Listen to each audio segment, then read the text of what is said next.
Bonsoir à tous. Rassurez-vous, on va bientôt commencer, mais pour les habitués, vous savez bien, par correction, pour le conférencier, on attend toujours 5 minutes pour qu'il ne soit pas dérangé par les personnes qui, pour des raisons évidemment tout à fait justifiées, ne peuvent pas être tout à fait à l'heure.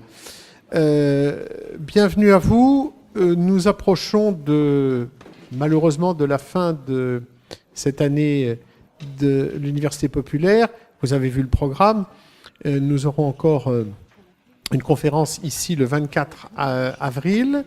Il y aura 2 déambulations qui vous sont proposées, mais pour lesquelles il est nécessaire que vous vous inscriviez, parce que les déambulations, pour ceux qui les ont déjà suivies, sont obligatoirement à petit nombre. L'une se déroulera dans l'estuaire de la Seine, l'autre se déroulera dans l'espace reconstruit par Auguste Perret, en lien avec les œuvres d'art qui seront installées dans la ville pour les célébrations du 500e anniversaire. Et puis 2-3 autres manifestations que vous trouverez dans le programme. Je rappelle, parce qu'il y a toujours des personnes nouvelles à chacune de nos conférences, que ces conférences sont enregistrées et sont ensuite mises progressivement en ligne sur le site de l'Université du Havre, mais il est toujours possible de le rejoindre par le Volcan, hein, c'est ça aussi, par le site du Volcan. Et puis, nous sommes aussi sur Canal U depuis peu, et je crois que je vous l'avais annoncé, mais j'en suis pas sûr. Notre contrat avec France Culture est enfin, la convention est enfin signée, mais pour ma part, j'ai essayé d'aller voir sur l'adresse sur Internet qu'on nous a donnée, et je n'ai pas encore trouvé la moindre conférence. Peut-être l'avez-vous fait, peut-être m'y suis-je pris trop tôt. En tout cas, nous devrions être, nos conférences devraient être sur France Culture. C'est quand même pas si mal que ça. Bien, mais attendons. Pour l'instant, je crois qu'il y a encore rien. Voilà, je vais maintenant, je pense pas que j'ai d'autres informations. Je passe la parole à Florence Lafont qui va présenter la conférence de ce soir en partenariat avec la Maison de l'Architecture, comme chaque année. Et c'est un grand plaisir de vous accueillir à ce titre. Bonsoir à tous. D'ailleurs, je vais très vite passer le micro à Anne Le Bellego, qui est à côté de moi, qui est donc la directrice de la Maison de l'Architecture de Normandie. Juste pour vous dire que Le Havre, ville créative, ville attractive, ville désirable, vous savez, c'est le slogan et le mot d'ordre des festivités de 2017. Et nous, dans l'Université populaire, on a eu envie de réfléchir un petit peu autrement, de se dire qu'au-delà des grandes installations monumentales qui vont certainement nous faire rêver, au-delà de l'événementiel, comment certains architectes, urbanistes réfléchissent aux moyens de rendre une ville attractive, désirable, de créer dans l'espace public des endroits où il fait bon être ensemble, où l'on peut révéler aussi d'une certaine manière la ville et le quotidien qui nous entoure d'une manière différente. Et c'est pour ça que nous avons fait appel ce soir à Yvan de Traz, qui est un architecte qu'Anne va nous présenter, et dans un mois à Maud Le Floch, qui dirige une structure pilote qui s'appelle le Polo et qui a fait une étude à la demande du ministère de la Culture sur toutes ces initiatives artistiques qui se mêlent aux initiatives des urbanistes, et ce croisement entre l'art et l'urbanisme fait éclore en France beaucoup de choses et fait changer le regard des habitants sur les villes dans lesquelles ils vivent. Donc ce sont vraiment 2 rendez-vous qu'on a voulu vous proposer pour faire écho et un peu contrepoint à ce que va vous proposer aussi à côté le Havre 2017 et les grandes festivités du Havre 2017. Donc je passe la parole à Anne Le Bellego qui va vous présenter Yvan de Traz et son collectif bordelais Le Bruit du Frigo, qui fait référence justement dans ce que je viens de vous expliquer. Merci Florence. Merci à l'Université populaire de nous accueillir et puis de renouveler ce partenariat depuis plusieurs années maintenant. La conférence qui est proposée est programmée dans le cadre du mois de l'architecture contemporaine en Normandie. Nous en sommes maintenant à la 12e édition et je vais être très succincte parce que je vois beaucoup de monde qui nous ont suivis pendant tous les événements du mois de l'architecture. Le mois de l'architecture, c'est l'occasion de découvrir, de comprendre l'architecture, l'urbanisme, à travers la parole de ces concepteurs et puis en invitant aussi des intervenants qui ont des approches de traverse, des artistes qui portent aussi un regard sur ces domaines. Pourquoi le bruit du frigo et pourquoi Yann Détras ce soir? Alors en effet, Florence l'a expliqué, ça résonne aussi avec une actualité forte sur le territoire du Havre pour cette année. Le bruit du frigo intervient au fort de Tourneville, ou va intervenir sur le fort de Tourneville. Et puis en effet, le bruit du frigo fait référence en architecture. Je peux le dire, ça va être plus facile que pour vous. Le bruit du frigo existe depuis 1997, vous en êtes le cofondateur, vous êtes architecte. Et vous avez mis en germe finalement une façon différente d'intervenir sur le territoire, en portant un regard sensible et en se disant que les habitants avaient des choses à dire et qu'il fallait nourrir aussi le regard des habitants. Et en effet, votre école, d'une certaine façon, votre démarche, essaime aujourd'hui en France de façon très très différente. Et le Polo et Maude font un état de tous ces projets qui finalement invitent une façon différente de faire de l'architecture et de l'urbanisme en croisant des approches artistiques, des approches de concepteurs, en invitant les habitants à participer et en invitant surtout tous ces acteurs à construire des projets de qualité et des projets imaginatifs. Moi, je suis heureuse de vous rencontrer. C'est vrai qu'on ne s'était jamais rencontrés. Le bruit du frigo est un exemple pour la Maison de l'Architecture, pour les maisons de l'architecture et dans la façon aussi d'inclure tous ces acteurs. Donc, merci d'être avec nous ce soir.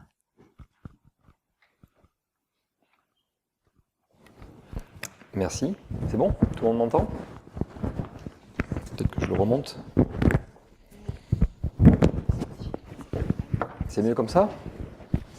Merci pour l'invitation. Merci à l'Université populaire et à la Maison de l'Architecture. Je ne sais pas si on est un exemple dans l'architecture. Pendant longtemps, on ne nous a jamais identifié au milieu de l'architecture. On nous a même un petit peu mis de côté parce qu'on n'était pas forcément digne de représenter cette profession. On ne l'est toujours pas au regard du Conseil de l'Ordre des architectes qui nous refuse le titre d'architecte à ce qu'on fait. Donc c'est pour dire que les choses ne sont pas encore complètement assimilées dans l'évolution du métier et de la pratique de l'architecture.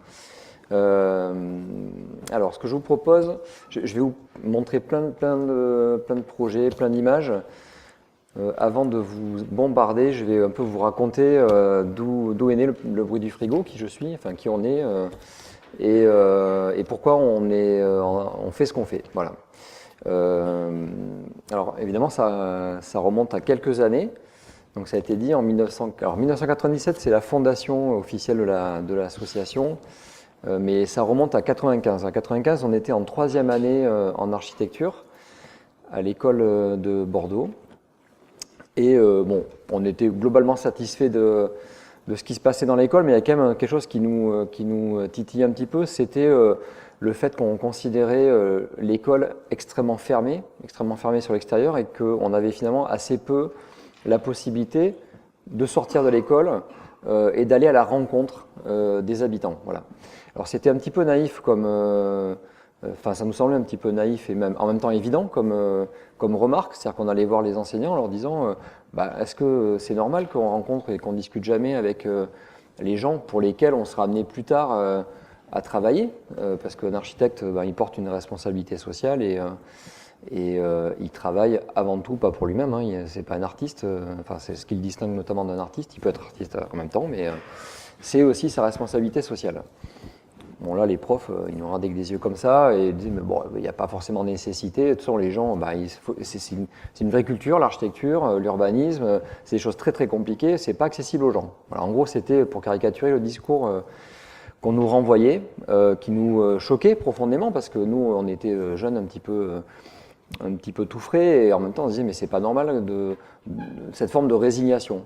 Et on s'est dit on va quand même continuer nos études, on ne va pas quitter l'école comme ça en 3e année, on va continuer nos études, mais on va essayer de trouver d'autres terrains de formation, entre guillemets, c'est-à-dire la rue. C'est-à-dire qu'on a commencé à investir l'espace public à Bordeaux, donc les soirs, les week-ends, et à monter des tout petits événements, enfin c'était même pas des événements, on s'installait dans l'espace public, on se mettait en travers du passage des gens sur une place, dans une rue, on installait des tables, des chaises, on offrait du café, on avait des petits supports avec plein de questions. En fait, nous, l'objectif au départ, c'était vraiment de comprendre comment les gens, quelle perception les gens avaient de leurs espaces de vie quotidiens, comment ils se projetaient dedans, comment ils se projetaient dans l'avenir et dans l'amélioration de ces espaces-là, et puis d'observer aussi comment ils s'appropriaient la ville, les espaces publics, comment ils détournaient parfois aussi les fonctions programmées de l'espace public.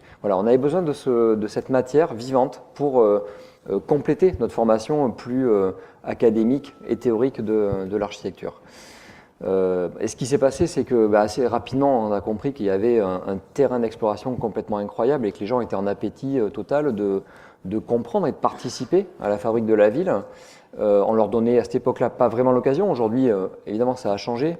Il y a énormément de ce qu'on appelle d'expériences d'urbanisme participatif. On met en place, enfin, les villes mettent en place de plus en plus de projets où il est question quand même d'impliquer les gens dans la programmation au départ, dans le diagnostic des choses, de ce qu'il faut faire, la programmation des fonctions, des usages d'un bâtiment, d'une place, d'un jardin, et puis aussi parfois même dans la conception, voire dans la fabrication, c'est encore plus rare. Mais en tout cas, ces expériences-là sont de plus en plus présentes dans la fabrique de la ville. Alors ça reste anecdotique à l'échelle de ce qui se fait en ville, notamment si on prend juste l'exemple de la France, mais malgré tout, ça infiltre à tous les niveaux et ça change complètement les regards.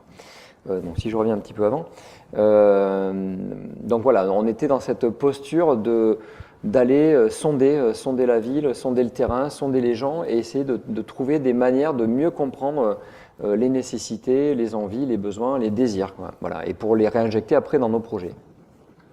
Et donc, comme je disais, on s'est rendu compte qu'il y avait potentiellement une pratique, un champ complètement qui s'ouvrait à nous.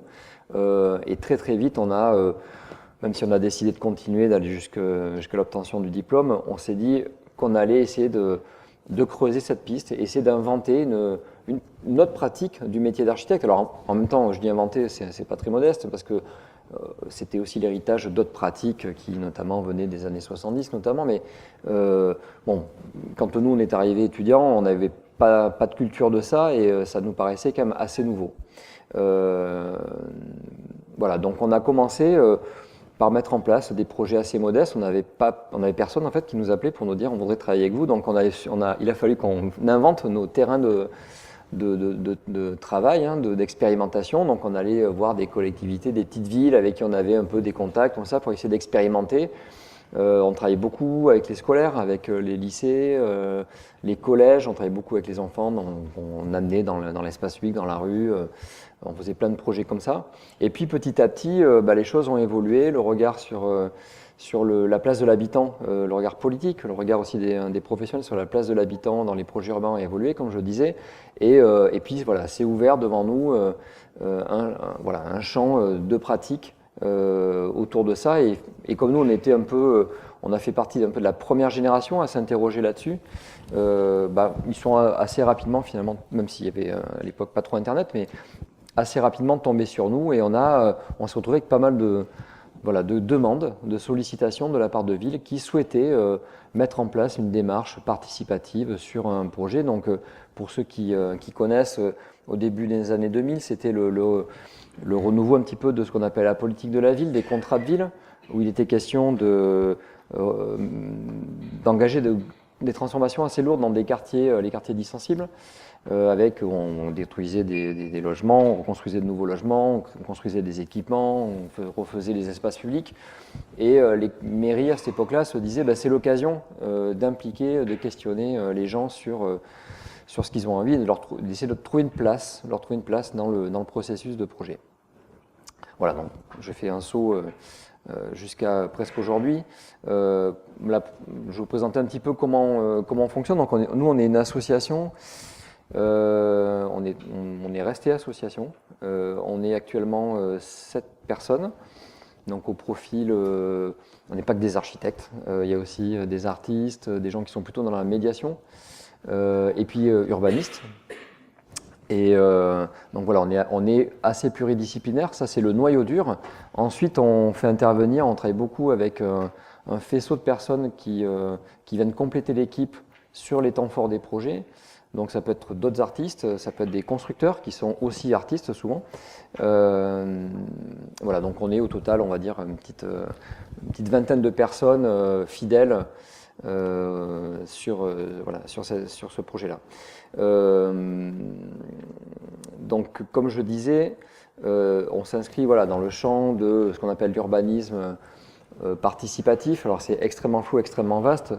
Nous, ce qui nous intéresse, c'est notamment de questionner les possibilités d'évolution de l'espace public. C'est en gros la question de qu'est-ce qu'on a encore, qu'est-ce que la ville a encore à nous offrir et à inventer concernant les espaces publics. Nous, on fait le constat que finalement, l'espace public aujourd'hui, il se normalise fortement, il se normatise aussi. Ils sont un peu les mêmes partout dans toutes les villes. Finalement, il laisse assez peu de marge d'appropriation pour les individus. Et on est dans des espaces publics un peu produits. Voilà. Nous, on essaie d'aller un peu à l'encontre de ça et essayer de créer, d'instaurer des espaces publics où l'usager, qu'il soit habitant, association, continue d'avoir un pouvoir d'action dessus, de transformation, en partant du principe que quand il s'agit de repenser un espace public, il ne s'agit pas forcément de résoudre tout pour les 50 prochaines années. On peut aussi être sur quelque chose d'un peu plus évolutif, d'un peu plus organique dans la manière de penser, de concevoir l'aménagement des villes, et qui nous amène aussi, vous allez le voir, sur parfois investir l'espace avec des formes transitoires, des formes éphémères, qui ne sont pas forcément là pour dire c'est éphémère parce qu'il y aura quelque chose de mieux après, ça peut être le cas, mais qui sont aussi là pour dire l'éphémère a une valeur en soi, parce qu'elle permet de déclencher un certain nombre de choses et qu'on peut être aussi dans une forme de succession d'urbanisme éphémère qui, au final, coûte pas plus cher que de faire un urbanisme pérenne qui ne marche pas au bout de 15 ans. Voilà.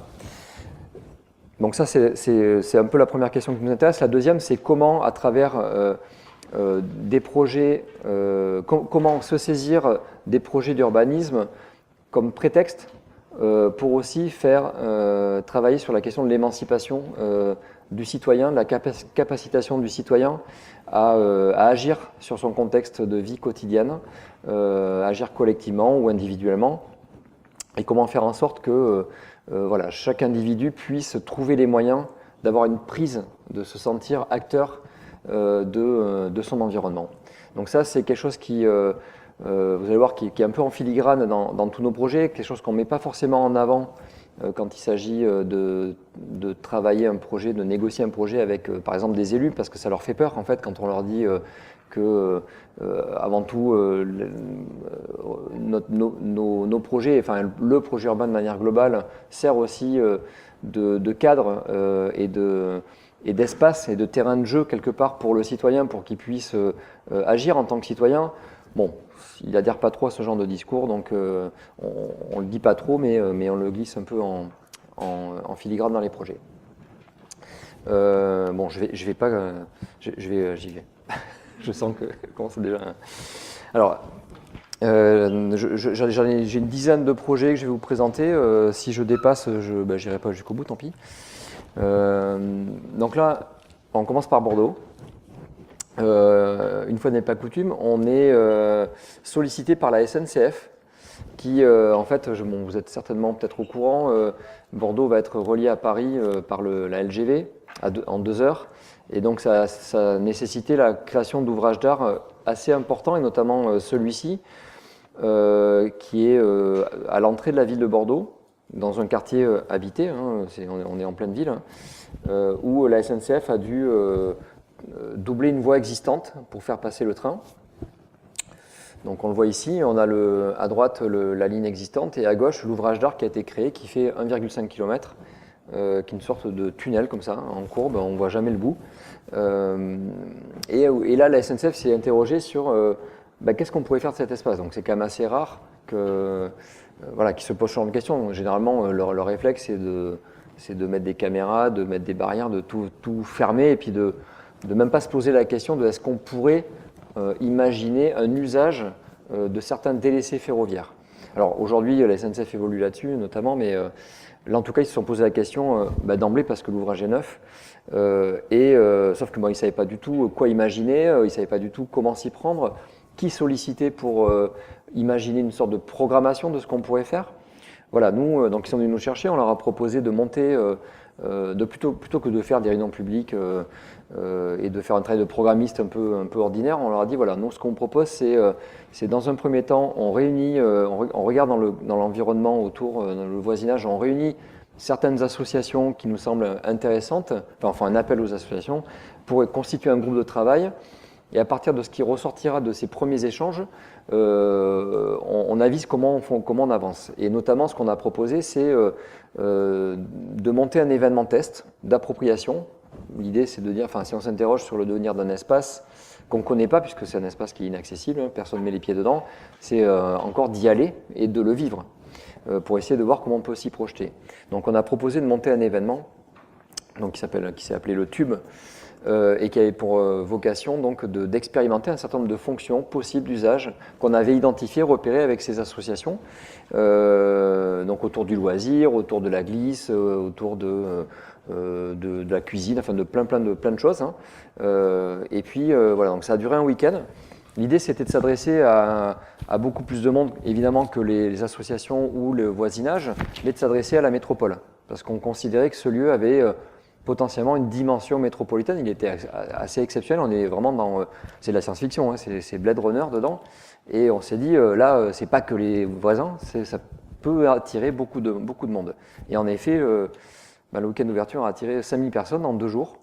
Donc c'était plein, un flux constant de visiteurs qui venaient, qui rentraient par le même endroit, enfin tout ce qui était aussi la sortie, et ils enchaînaient comme ça une promenade.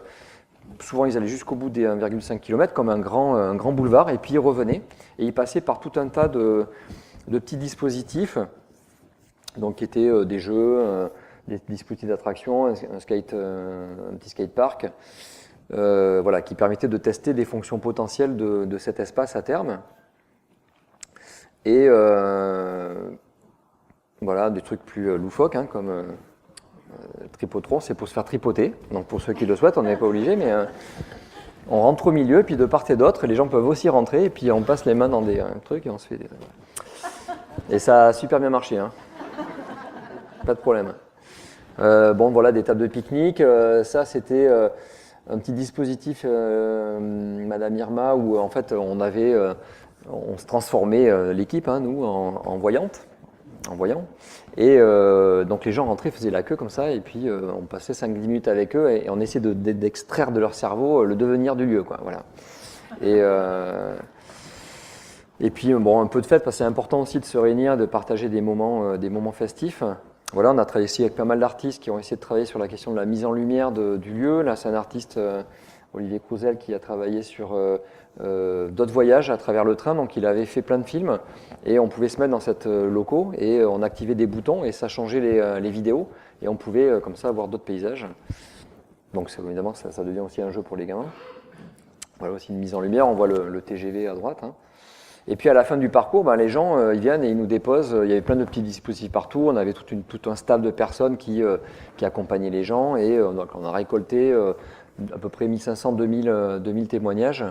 Et à partir de là, on a élaboré toute une stratégie, on a élaboré tout un pré-programme. On ne s'improvise pas, et on ne se considère pas forcément comme des programmistes urbains, mais on vient dans l'étape d'avant pour, à partir du terrain et de la manière dont les gens à partir de la perception des gens et de leur désir, essayer de construire une sorte de pré-programme de ce qu'on pourrait faire de ce lieu. Donc aujourd'hui, on est à l'étape où ça a été présenté à la ville, puis à la SNCF évidemment.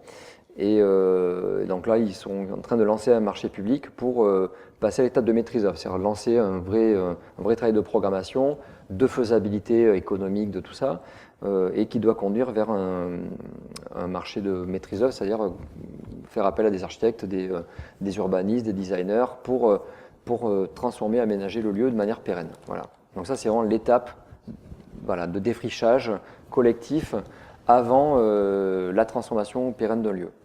La SNCF aurait pu très bien aussi faire appel directement à un architecte qui se serait fait plaisir à programmer plein de trucs, ça aurait pu être pas mal, mais c'est pas la même histoire. Là, c'est quelque chose qui vraiment vient du terrain et du coup, on se dit que le jour où ça sera fait, si ça respecte un petit peu les lignes qu'on a posées, les gens vont s'engouffrer dedans et ça sera un espace qui vivra correctement.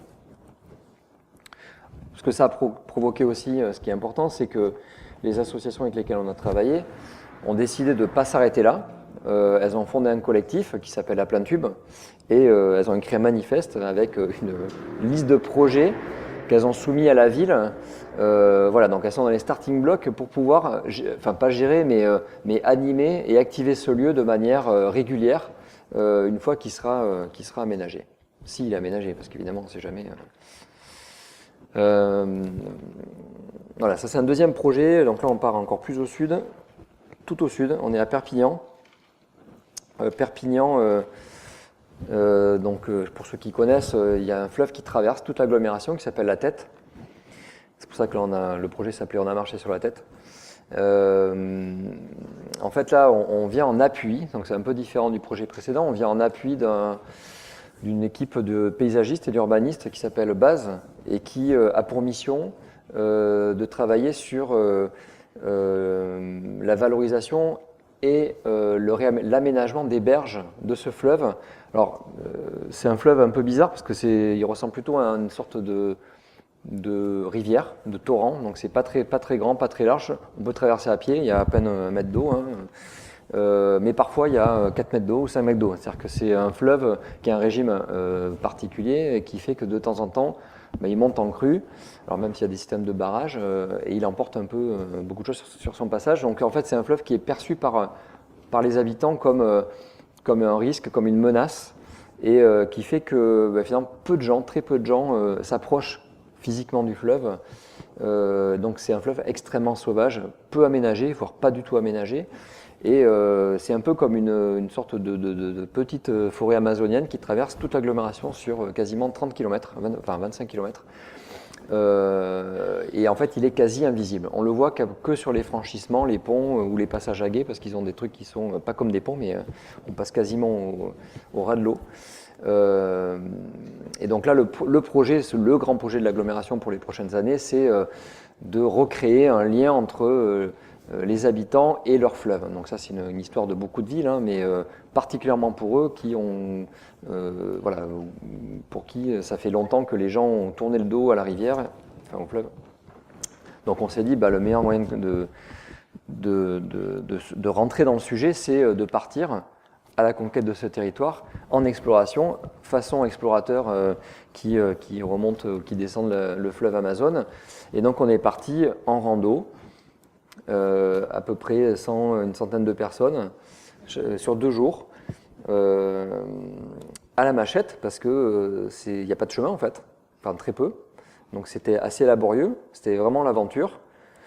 Et voilà, donc on a traversé pendant 2 jours, on a fait à peu près 30 km de paysages comme ça, où on traverse les pieds dans l'eau. Donc là, c'est une vraie découverte. Pour beaucoup, on avait le premier adjoint sénateur qui nous a suivis le premier jour, qui n'avait jamais vu. Il avait vu par photo aérienne, par carte, il s'était approché à certains endroits, mais il n'avait jamais été concrètement, physiquement au cœur de ce territoire, quoi. Donc on avait nos petits drapeaux là, comme des conquistadors un petit peu. Voilà, donc on passe dans des paysages un peu, c'est un peu le Far West, c'est le sud, c'est un peu déglingué comme paysage, souvent, c'est assez difficile à lire, c'est beaucoup de cannes de Provence, c'est un paysage un peu éphémère qui change selon les saisons. Et puis on arrive, après 2 jours de marche et un bivouac, on arrive à la Méditerranée, donc belle récompense sur la plage, et on est accueilli par des artistes qu'on avait programmés, des performeurs qui nous attendent et qui ont déclamé une sorte de discours à la gloire des héros, donc de ceux qui ont bravé ce territoire, qui ont conquis ce territoire, qui l'ont traversé pendant 2 jours, donc avec un discours un peu comme à l'époque des grands explorateurs qui revenaient raconter leurs aventures. Et puis voilà, on a tous fini à l'eau, tout ça. Voilà. Et donc en parallèle de ça, sur le week-end, donc ça durait 2 jours, on a monté un événement. Donc là, c'est un peu comme sur le projet précédent. C'est un événement qui a pour vocation à la fois de réunir et de fédérer des gens autour du sujet, du projet, et puis aussi concrètement de mettre les gens en situation de se réapproprier physiquement les choses. Donc on avait, là c'est la scénographie qui exposait le projet en cours, qui était à l'époque en cours d'études. On a fait travailler Diane Berg, une illustratrice, qui a dessiné toute une carte de ce territoire. Donc là on ne voit pas bien, mais c'est plein de détails, c'est une carte extrêmement riche. Et puis on avait aussi laissé la possibilité aux gens de réagir à l'exposition, à ce qu'ils voyaient, de laisser leur témoignage. Donc on a fait comme ça pendant tout le week-end 4-5 grandes nappes qui ont été complètement noircies. Évidemment des stands pour se rafraîchir et manger. Et puis voilà, des petits dispositifs au bord de l'eau, parce que l'idée c'était bien d'aller maximum au bord de l'eau, pour pouvoir donner des espaces où il n'y avait pas d'usage programmé. L'idée c'est que les gens s'installent, utilisent simplement, spontanément ces petites installations. Et puis voilà, aussi on avait une nuit, enfin même 2 nuits, où on a programmé d'autres choses. Là, c'est de transformer un petit peu aussi, à travers une mise en lumière et un travail de vidéo, l'espace. Voilà. Donc ça, c'est un projet qui est toujours en cours. On doit y retourner cet été pour faire un 2e événement d'appropriation, où là, il s'agira plus de travailler sur une préfiguration des futurs mobiliers qui seront installés le long du fleuve. Donc il y aura des affûts, des pontons, des belvédères, des choses comme ça. Donc on va essayer de travailler sur des formes, on va dire, temporaires de ces éléments-là pour les tester in situ. Voilà. J'enchaîne sur un autre projet où là on est toujours dans le sud, à Dax, dans les Landes, donc petite ville thermale, dans laquelle il y a une cité qui est dans un état un peu compliqué, une cité de logement social, toute petite, mais qui a été abandonnée pendant très longtemps, enfin dans laquelle il y a eu très peu de travaux de rénovation. Donc là, il y a un vrai projet de rénovation en cours depuis pas mal d'années qui porte sur à la fois les logements et sur les espaces publics. Et c'est sur cette question-là qu'on nous a appelés, donc aux côtés d'un urbaniste avec qui on a travaillé, sur faire le diagnostic de ce qui ne va pas, de ce qu'il faut faire pour transformer, changer, améliorer les espaces publics, les espaces extérieurs de ce quartier. Donc là, on est dans un contexte où on est sur un petit territoire, un petit quartier, et où on concerne uniquement les gens qui habitent là. On ne s'adresse pas forcément à toute une ville. Souvent, la question qu'on se pose dans ces endroits-là, c'est comment se faire identifier, comment se faire connaître, comment expliquer aux gens qu'est-ce qu'on vient faire, la démarche, et comment et où se réunir. C'est souvent un vrai sujet. On nous propose souvent des salles un petit peu sordides qu'on essaie d'éviter. Là, en l'occurrence, on était en hiver. Il s'agissait de mettre en place une concertation en hiver. Donc, on s'est dit, il n'y avait pas d'espace pour réunir les gens, si ce n'est les années en centre-ville, mais on voulait rester sur le quartier. Du coup, on a décidé de fabriquer notre propre espace de réunion. Voilà. Donc, on s'est dit, on va commencer par un chantier. En même temps, comme ça, l'avantage, c'est que pendant une semaine où on est sur ce chantier, tout le monde va nous voir. Ce qui a été le cas, puisque les gens, on était sur un endroit un peu stratégique, donc les gens, tout le monde passait par là, il y avait le petit tabac à côté, tout ça, et les gens ils posaient des questions, et puis s'ils ne posaient pas des questions, nous on allait les voir pour leur expliquer qui on était, ce qu'on allait faire, et bon finalement on s'est dit on va même pas faire d'affiches, de flyers, en fait tout le quartier est au courant, et on leur disait vendredi soir, inauguration, et on va vous expliquer tout ça en détail. Évidemment, on a des bricoleurs qui s'invitent, qui ont du temps libre, d'anciens menuisiers, qui nous disent non, c'est pas comme ça qu'il faut faire, donc ils nous font démonter, refaire, tout ça. Et puis les gamins, on les a entre les pattes, voilà, évidemment. Et donc, évidemment, l'idée c'est aussi de se saisir du chantier comme un vrai moment. C'est pas juste un moment technique, c'est un moment à la fois de convivialité, et puis c'est un premier temps pour nous d'immersion dans le quartier, dans le sujet, où on va rencontrer énormément de gens et où on va récolter déjà, glaner beaucoup d'informations.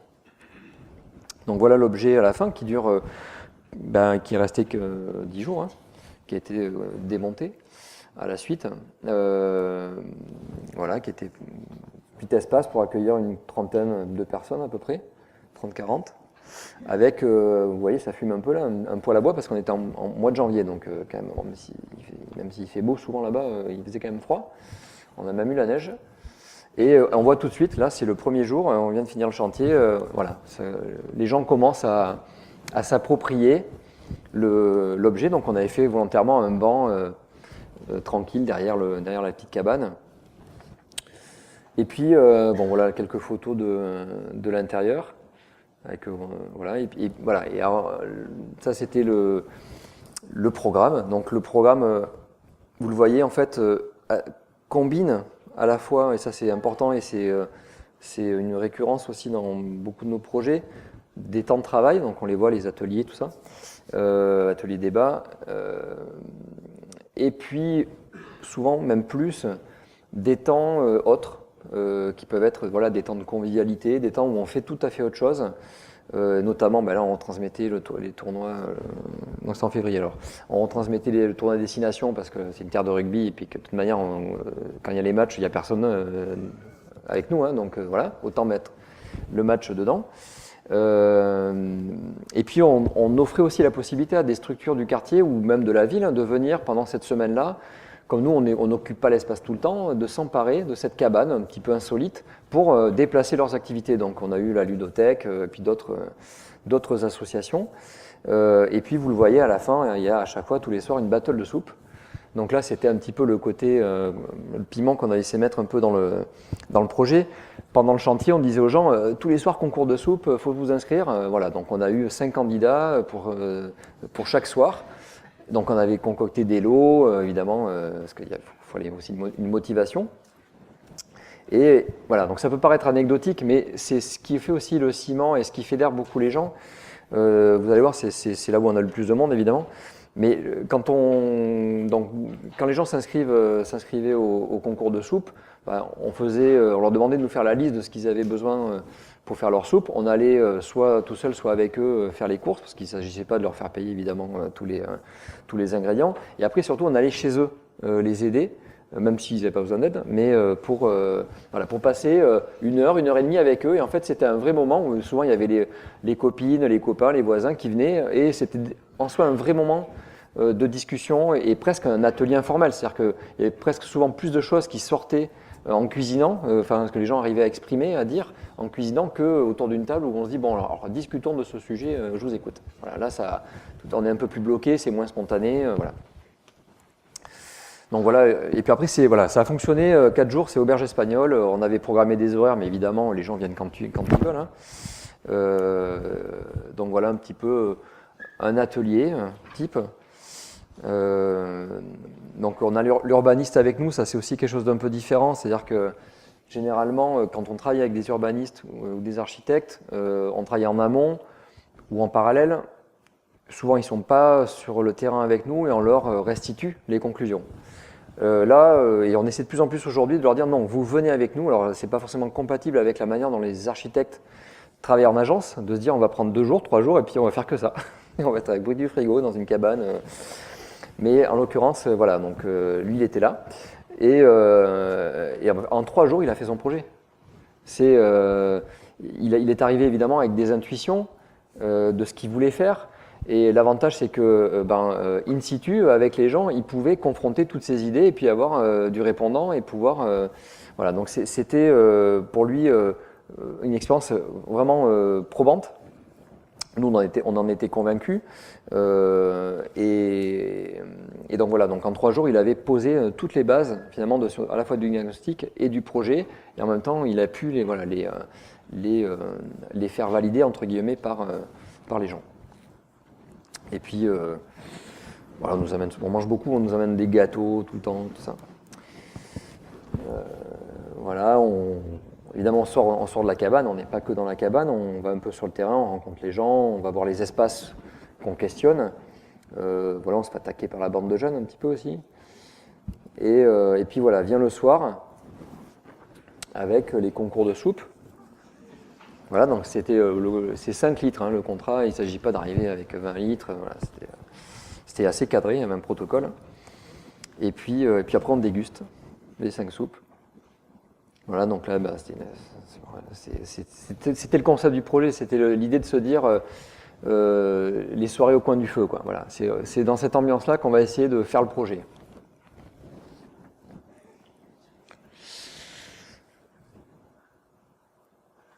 Voilà, donc c'est celle de gauche qui a gagné, pour la petite histoire. Fatima.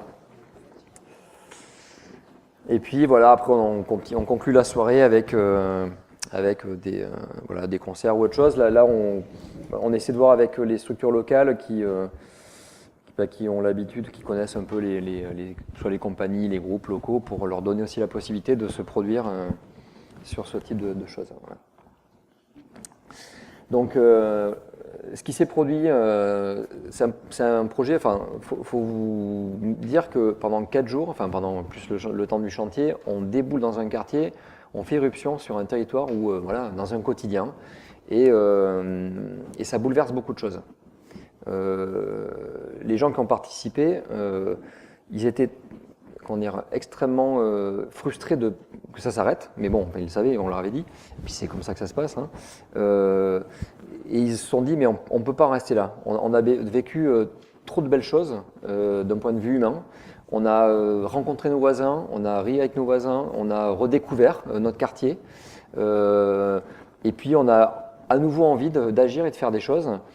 Et du coup, ces gens-là, c'est une petite dizaine, ils se sont motivés pour créer une association, pour recréer une association en fait, refaire vivre, refaire naître une structure qui était un peu éteinte depuis 10 ans et qui faisait beaucoup de choses dans le quartier, qui animait le quartier. Cet asso, donc ça c'était en 2014. Ouais. Cet asso existe toujours, elle a organisé plein de choses depuis. Des vides-greniers, des fêtes de quartier, voilà. Et elle fédère de plus en plus de gens. Donc c'est pour dire que à travers une initiative où on vient nous chercher pour mettre en place une concertation, pour diagnostiquer des espaces publics et faire des propositions, voilà, on est là aussi pour réactiver ou activer parfois, ou en tout cas pour impulser de la dynamique collective, de la dynamique sociale, sans forcément le forcer, sans forcément le pousser, c'est de manière très intuitive. Alors souvent ça ne se produit pas, c'est pas comme ça tout le temps, mais voilà, on est aussi très vigilant aux formes qu'on donne à l'accueil, aux formes qu'on donne à la relation qu'on essaie d'établir avec les gens pour que quand on s'en va, les gens se disent mais en fait organiser un concours de soupe c'est pas si compliqué que ça quoi. Et puis voilà, ça peut égayer aussi nos soirées et puis ça peut créer du lien dans le quartier. Voilà. Donc d'ailleurs ils ont refait des concours de soupe depuis. Donc on a rendu notre diagnostic, nos propositions, et notamment dans les propositions, on avait proposé à la ville de continuer l'expérience et de mettre en place tout un processus de transformation du quartier, d'aménagement des espaces publics avec les gens. Donc ça a été laborieux, compliqué, on y est arrivé, on est en cours là, donc j'ai pas d'image à vous montrer, mais on a relancé 3 ans après le processus, on est retourné sur le quartier, on va reconstruire ce cabanon, enfin pas exactement le même, il sera un petit peu plus grand et il sera pérenne. Et ça va devenir le QG des habitants du quartier de manière permanente. Ce cabanon, il a été adopté par les gens, sa forme, enfin c'est quelque chose qui a beaucoup marqué les esprits. Donc on s'est dit on ne va pas s'embêter, on refait le même un peu plus. Et puis on va mettre en place avec eux tout un processus de construction, d'autoconstruction des aménagements extérieurs, donc ce qui va être notamment tout le mobilier urbain, on va créer une petite placette, on va créer une aire de jeu, on a fait tout un programme avec eux et on va venir pendant 2 ans, 3 ans sur des chantiers successifs mettre en place une sorte d'usine de production d'espace public de manière collective et collaborative. Donc on va au bout des choses, ça fait longtemps qu'on cherchait un terrain comme ça pour vraiment aller, pas rester qu'aux phases de préliminaires comme ça, de programmation, de recherche, de concertation, mais vraiment d'aller jusqu'au bout dans la transformation d'un quartier, d'un espace. Voilà, une petite photo à la fin. Alors je crois que je vais l'enchaîner parce que là, il me reste 10 minutes. Ouais. Ok. Ah bon. Alors là, on remonte un petit peu au nord, on est à La Rochelle. Là, pour une fois, c'est pas une ville qui nous sollicite, c'est un centre social. Donc ça arrive assez fréquemment. C'est un centre social qui la particularité en plus de ses activités traditionnelles de centre social dans ses locaux, d'animer, de gérer, de s'occuper de 2 espaces dans le quartier, 2 espaces publics, un square, une sorte de café associatif au milieu d'un square dans lequel il programme un certain nombre de choses. Donc c'est une petite salle qui se déploie sur l'extérieur avec une petite terrasse. Et puis un autre espace qui est un jardin, donc il y a plutôt une vocation de jardin d'insertion, sur lequel il se pose beaucoup de questions parce que c'est un jardin qui prend beaucoup d'ampleur, qui reçoit beaucoup de monde, qui a de plus en plus vocation à devenir plus qu'un jardin, c'est un véritable jardin public, pas qu'un espace potager, donc qui a pour ambition d'accueillir des gens qui ne viennent pas forcément pour jardiner, mais simplement pour profiter, se poser, bouquiner, comme dans n'importe quel parc, par exemple. Sauf que bon, le lieu, c'est un peu une friche, quoi. Et surtout, il y a très peu d'équipements, ne serait-ce déjà pour les jardiniers, mais aussi pour ceux qui voudraient venir profiter du lieu. Donc le centre social, depuis à peu près 5-6 ans, sollicite chaque année la ville de La Rochelle pour leur dire il nous faudrait un peu d'argent on vous demande de mettre en place une politique pour aménager, rendre un peu plus pratique et confortable cet espace.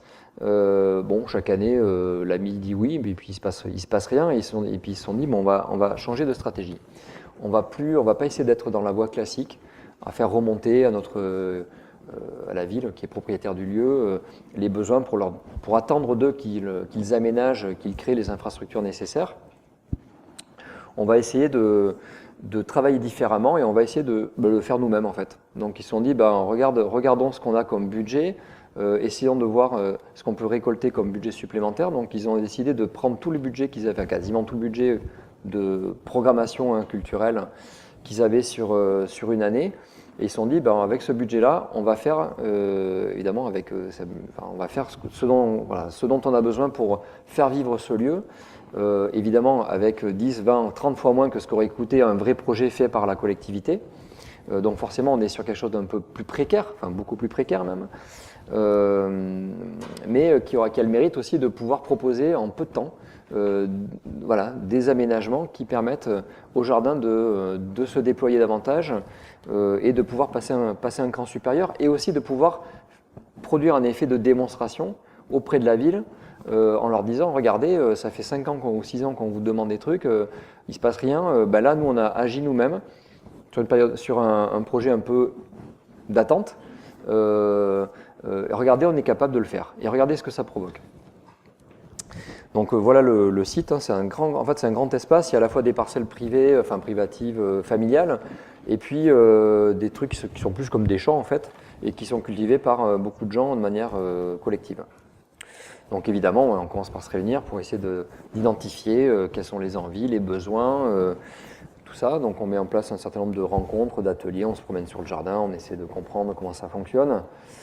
Et puis on revient avec des propositions, avec des pistes.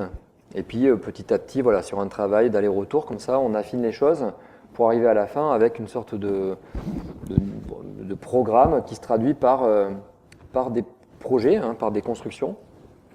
Donc là, en l'occurrence, ils avaient besoin d'une espèce de grand espace pour se réunir, pour pouvoir se retrouver après le jardinage, le matin au café, et puis aussi organiser des fêtes. Ils avaient besoin d'un espace pour accueillir aussi la petite enfance, parce que beaucoup de crèches et d'assistantes maternelles viennent dans ce jardin, mais il n'y a aucun espace pour accueillir les enfants, les tout petits, donc ils n'ont pas d'endroit pour se poser, pas d'endroit pour se mettre à l'abri, etc.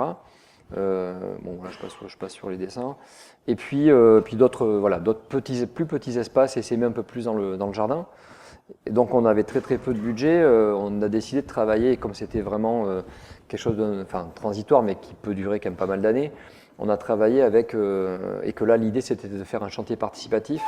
C'est-à-dire que nous, on arrive avec une équipe de constructeurs qui garantit que le projet aboutisse dans les délais en termes de construction, mais on avait avec nous des gens qui venaient, les jardiniers, et puis d'autres personnes volontaires, pour venir nous donner un coup de main. Donc on a été un peu débordés sur ce projet-là parce qu'on avait en moyenne tous les jours entre 30 et 50 personnes à gérer, ce qui était très compliqué. On ne savait pas quoi leur donner à faire parce que c'était... et donc voilà, on en reçoit un tas de bois au début. Voilà. Donc sinon on va travailler avec une seule et même section de bois. On a pris le bois le moins cher. C'est un bois qui est non traité, donc qui ne peut pas durer éternellement. Et c'est pour ça que notamment on a tout peint ce bois avec une peinture naturelle qui a l'avantage d'avoir les propriétés comme une peinture qu'on achète contre les insectes et tout ça, les champignons. Et puis on attaque le chantier. Donc on a un peu de tout le monde, on a des ados, on a des retraités, la fabrication de la peinture. Et puis voilà, en 10 jours, je crois, un peu plus, 2 semaines, on a créé cette... j'aime bien cette image parce qu'elle montre un petit peu l'ambiance du chantier, l'insécurité aussi du chantier, parfois. À gauche, alors je ne me souviens plus de leur prénom, en fait on s'est rendu compte au bout d'une demi-journée donc c'était des gens en insertion qui ne savaient pas déchiffrer les chiffres en fait, sur le mètre. Donc ils mettaient le mètre au hasard sur la planche, ils faisaient un trait puis ils coupaient, donc on n'avait aucune planche pareille. Alors quand lui on lui avait passé ses commandes, il voulait absolument faire la scie, on lui avait passé des commandes, tu coupes 20 planches à 1,50 m, 15 à 2 mètres, etc. Et au total il nous a consommé tout un tas de trucs. Et puis on voit donc le gamin là qui se tourne avec les planches comme ça. Voilà, les ados aussi assez impliqués parce qu'ils ils étaient concernés par le projet puisqu'on fabriquait un espace pour eux, une sorte de QG, de petite cabane un peu à l'écart du jardin pour pas qu'il soit trop visible, qui était un peu leur salon, quoi. Vous allez voir après. Et puis donc c'est très bonne ambiance, c'est le midi important, on se retrouve tous, c'est le centre social, d'autres personnes, volontaires, bénévoles du centre social qui font les repas. Et puis voilà l'objet final à la fin. Donc avec un espace aussi pour à gauche un vestiaire pour ranger les outils, une cuisine. Et puis une sorte de grande terrasse couverte pour pouvoir organiser des événements. Le petit espace pour la petite enfance, avec plusieurs jeux, des petits bacs où on pouvait mettre des cailloux, du sable, des ardoises, des murs d'ardoises. Bon là tout de suite investi, ça c'est le salon des jeunes, un peu à l'écart. Voilà. Donc malheureusement, ils étaient tous partis en voyage au moment de l'inauguration. Et puis, c'est une grosse énergie. Ça commence à se savoir, à en parler dans la ville. Alors la ville n'était pas du tout au courant qu'on faisait ça. On avait fait le choix même de le faire complètement à la sauvage, pas de permis de construire. On met la ville devant le fait accompli parce que sinon, on ne le fait pas, quoi. Donc c'est le centre social qui a assumé ça complètement. Sauf qu'évidemment, c'est monté aux oreilles de la ville. Les élus sont passés en disant mais c'est vachement bien et tout ça, mais comment ça se fait qu'on soit pas au courant, mais on vous aide quand même. Écoutez, on sait pas trop, pas vraiment en fait, mais on a besoin de vous parce qu'en fait on a besoin d'électricité, on a besoin d'eau et pour l'instant il n'y a rien. Voilà, et ça on n'est pas capable de le faire. Ah bon, mais vous n'êtes pas adressé à nos services techniques? Non, enfin si, mais bon, comme c'était pas dans un cadre complètement officiel, on n'a pas insisté, tout ça. Enfin, on a joué un petit peu, on a fait les innocents. Et bon, au final, quand même, le maire, il s'est dit bon, je vais inaugurer le truc quand même. Donc, il est venu inaugurer un projet qu'il n'a pas du tout sollicité. Et ce qui était drôle, donc on lui fait la visite des installations, on lui présente tout ça. Bon, mais évidemment, On passe à la cuisine et on ouvre le robinet, il n'y a pas d'eau. Il n'y a pas d'eau. Bah non, il n'y a pas d'eau parce que voilà, on a fait la demande, mais et là il s'adresse vers son chef de cabinet, mais comment ça se fait? Il n'y a pas d'eau, pas d'électricité ici. Et donc ici, il engueule son chef de cabinet, bon, qui est pour rien, mais qui dit oui, non, mais bon, et vous allez faire les travaux nécessaires, c'est pas normal, tout ça. Voilà, donc c'est un peu. Mais c'est une stratégie comme une autre, hein, finalement, pour faire du projet. Voilà. Un petit peu c'est une belle histoire quand même. Ce projet, c'est un lieu qui vit de manière extraordinaire aujourd'hui, qui vraiment accueille énormément de monde, qui peut vraiment beaucoup plus déployer ses activités, qui a un cadre, même si c'est pas fermé, c'est pas une salle. Au départ, ils voulaient un espace abrité, fermé, chauffé, tout ça. Évidemment, on ne pouvait pas leur faire ça, mais voilà, c'est plutôt un espace qu'ils utilisent au beau jour. Voilà, ça fonctionne extrêmement bien et ça préfigure, enfin, il l'espère en tout cas, un équipement plus pérenne à terme.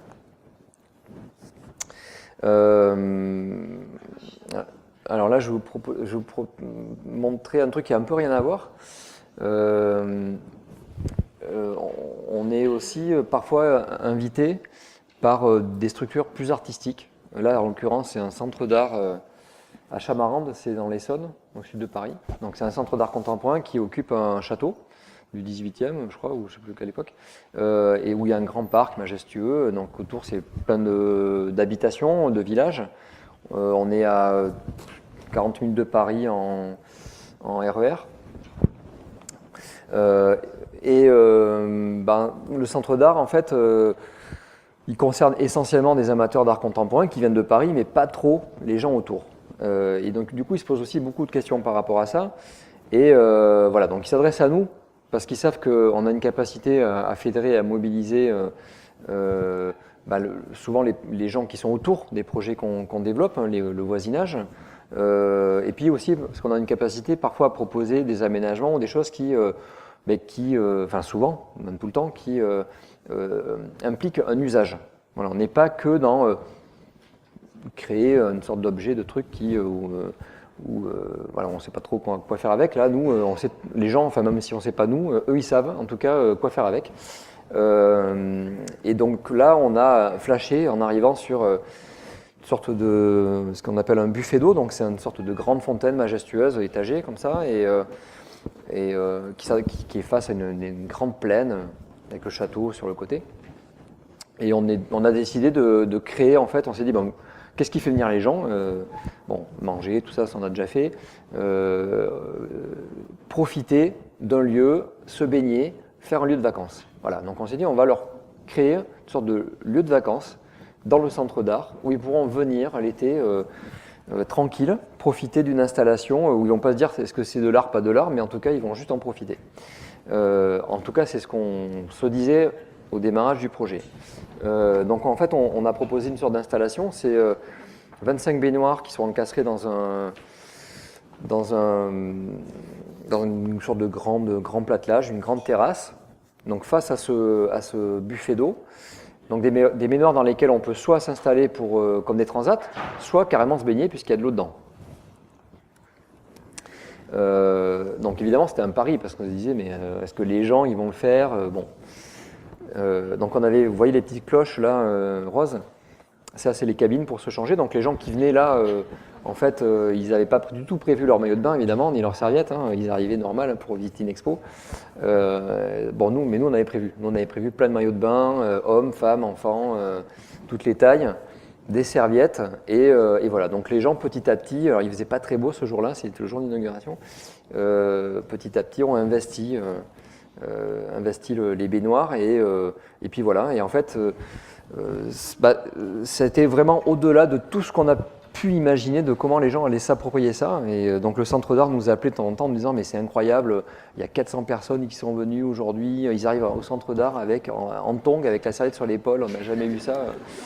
Et quand ils ont dit aux gens c'est une installation éphémère, ça va juste durer l'été, on va démonter après, en fait il y a eu quasi une pétition et ils l'ont gardé 3 ans. Donc ils ont fini par l'enlever parce que avec le changement politique dans l'Essonne, du coup l'architecte des bâtiments de France qui était complètement réfractaire au projet, il en a profité pour voilà, faire virer le projet, parce qu'on était en discussion avec le centre d'art pour transformer l'essai et faire un véritable aménagement pérenne avec un vrai circuit d'eau, de filtration, etc. pour voilà, faire une œuvre pérenne de baignade. Bon, tant pis. Ailleurs, on le fera. Un jour, peut-être. Voilà. Un autre exemple, donc là, on est sur la Biennale de Lyon. Enfin, on est à Grigny, à côté de Lyon. Et donc là, on nous propose d'intervenir pour revisiter une œuvre de Robert Filliou. Donc, Robert Filliou, c'est un artiste français des années 60 qui a participé notamment au mouvement Fluxus et qui avait imaginé une œuvre à l'époque qui s'appelait le Poi Poi Drum et qui était, dont le concept était de... en gros, voilà, l'idée c'était de dire on crée une sorte de musée permanent de création qui est ouvert à toutes les formes artistiques, à toutes les sensibilités, y compris et surtout même si on n'est pas artiste. Voilà. Donc une sorte de lieu permanent de création. Donc c'était plus une utopie parce qu'il a esquissé dans une exposition avec un peu de briques et de broc comme ça, quelques matériaux, mais c'était plus un concept, une idée. Nous, on a transformé cette idée-là en Poi Poi Drum, en Poi Poi Grotte, pardon, en se disant, on va essayer de recréer un lieu de création en partant vraiment du point de départ, c'est-à-dire la grotte, les grottes ornées, donc les premiers lieux qu'on connaît en tout cas, où l'homme a posé une trace de la manière dont il s'interprétait dans le monde, alors qui n'était pas évidemment pour eux à l'époque de l'art, parce qu'ils ne se posaient pas ces questions-là, mais... Et donc on a créé une structure comme ça qui a duré 3 semaines. On a proposé de l'ouvrir en usage complètement libre, jour et nuit. Donc on a à peu près 1000 personnes qui se sont succédées et qui ont investi ce lieu. Donc au départ, c'est comme un tableau blanc en fait, qui reprend une forme un petit peu organique, il y a plusieurs espaces, il y a un petit tunnel, il y a tout ça, enfin voilà. Et donc les gens pouvaient venir 5 minutes, passer la nuit, faire ce qu'ils voulaient. Donc il y avait tout un tas de matériel de dessin. Voilà, venir investir et agir sur les murs. Donc évidemment les enfants sont les premiers qui y vont, et puis après ils sont suivis par les plus grands. Et puis on laisse l'œuvre, l'installation, comme ça, vivre sa vie pendant 3 semaines. Donc là, l'idée, c'est la nuit, c'était de recréer les conditions quand on n'a pas de lumière, qu'on allait dessiner au fond des grottes, essayer de, un peu cette expérience régressive qu'on voulait aussi susciter chez les utilisateurs. Et puis à la fin, on revient 3 semaines après, et donc tout l'intérieur est recouvert, tout l'extérieur est recouvert. Voilà, c'était assez effarant. Donc là, c'était rien d'autre que l'idée d'offrir une expérience de création collective, on peut dire. Donc on ne prêtait pas forcément intérêt à ce qui était produit, c'était vraiment le processus et l'expérience qui, pour nous, comptait. Donc on a gardé certains panneaux qui nous semblaient intéressants, enfin la ville les a gardés. Voilà.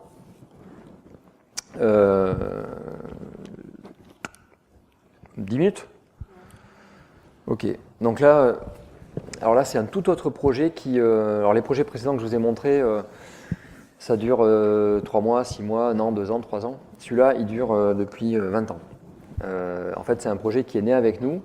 Il se trouve que depuis, en même temps que quand on était à l'école, on se questionnait sur les espaces publics. Donc évidemment dans les villes, dans les centres-villes, là où il y a le plus de monde, là où il y a le plus de capacité d'appropriation et d'usage, mais on se questionnait aussi sur les espaces publics loin des centres-villes, dans la banlieue, dans la périphérie, en se disant que est-ce que c'est encore un endroit où la ville fabrique de l'espace public, c'est-à-dire de l'espace accessible à tous, gratuit, continu, qui structure et qui irrigue le territoire. Voilà, donc on avait beaucoup de doutes là-dessus, on les a encore, les doutes, évidemment. Je ne vais pas évidemment rentrer dans enfin on pourra en discuter s'il y a des questions tout à l'heure, mais dans les formes aujourd'hui que la ville propose en termes d'espace public dans les périphéries, dans le périurbain, voilà, on a quoi ? On a soit des espaces clos, fermés, des parcs, où on rentre et on sort, il y a un règlement intérieur, ça ferme la nuit, souvent. Soit on a des espaces qui ne sont même pas des espaces publics, là où les gens se retrouvent, c'est plutôt pour le shopping dans les zones commerciales. Et finalement, on a assez peu, à part quand il y avait d'anciens bourgs, où on a encore les places, etc. Mais finalement, on a assez peu d'espaces publics qui répondent aux critères de l'espace public tel qu'il est, tel qu'on le connaît dans les centres-villes, et qui est le lieu et le réceptacle de la construction aussi sociale, enfin individuelle et sociale, collective. Et donc on s'est dit, comme vous avez vu sur d'autres projets, hein, on aime bien aller sur le terrain, on est toujours sur le terrain, on va aller questionner. Donc ça évidemment on a pris comme territoire Bordeaux parce qu'on est à Bordeaux, mais on a développé des projets comme ça sur d'autres villes aussi. On a commencé par un travail d'arpentage et de reconnaissance et d'exploration de la périphérie bordelaise. Donc là on voit ce que je disais, hein, les espaces publics autour de Bordeaux, c'est des poches. En fait c'est le même statut qu'un lotissement pavillonnaire, une zone industrielle, une zone d'activité, une zone commerciale, etc. C'est une poche qui est à côté d'autres poches. Et puis à l'opposé, quand on regarde cette ville diffuse qu'on connaît aujourd'hui, hein, qui s'étale sur le territoire, qui perd sa compacité historique, en fait c'est une ville qui génère énormément d'espaces sans fonction, énormément d'espaces délaissés, alors qui sont parfois de la réserve foncière qu'on vient urbaniser plus tard, mais souvent quand même des espaces qui seront très très compliqués à aménager, à optimiser, à urbaniser. Donc ça crée des sortes de friches, et quand ces espaces on les met bout à bout, comme ça, on s'aperçoit que finalement ça refabrique des continuités potentielles. C'est-à-dire qu'on est face à potentiellement une figure nouvelle d'espace public qu'on pourrait recréer, régénérer à partir des espaces qu'on a complètement oubliés de la ville. C'est une carte qu'on a fait à partir d'un arpentage qui a duré 3 mois quand même. On partait tous les jours cartographier. C'était avant Internet, on n'avait pas de photo aérienne, on n'avait pas Google, ça c'était carte IGN. Et on faisait comme des archéologues, on prenait un carré et chaque jour on y allait et on essayait de trouver un espace comme ça un peu intermédiaire, un peu délaissé, de rentrer dedans, de voir où ça menait et successivement comme ça de regarder si ça pouvait nous mener à un autre espace, ainsi de suite. Voilà, on a essayé de voir le potentiel de continuité. Donc on a de tout dans ces espaces, hein.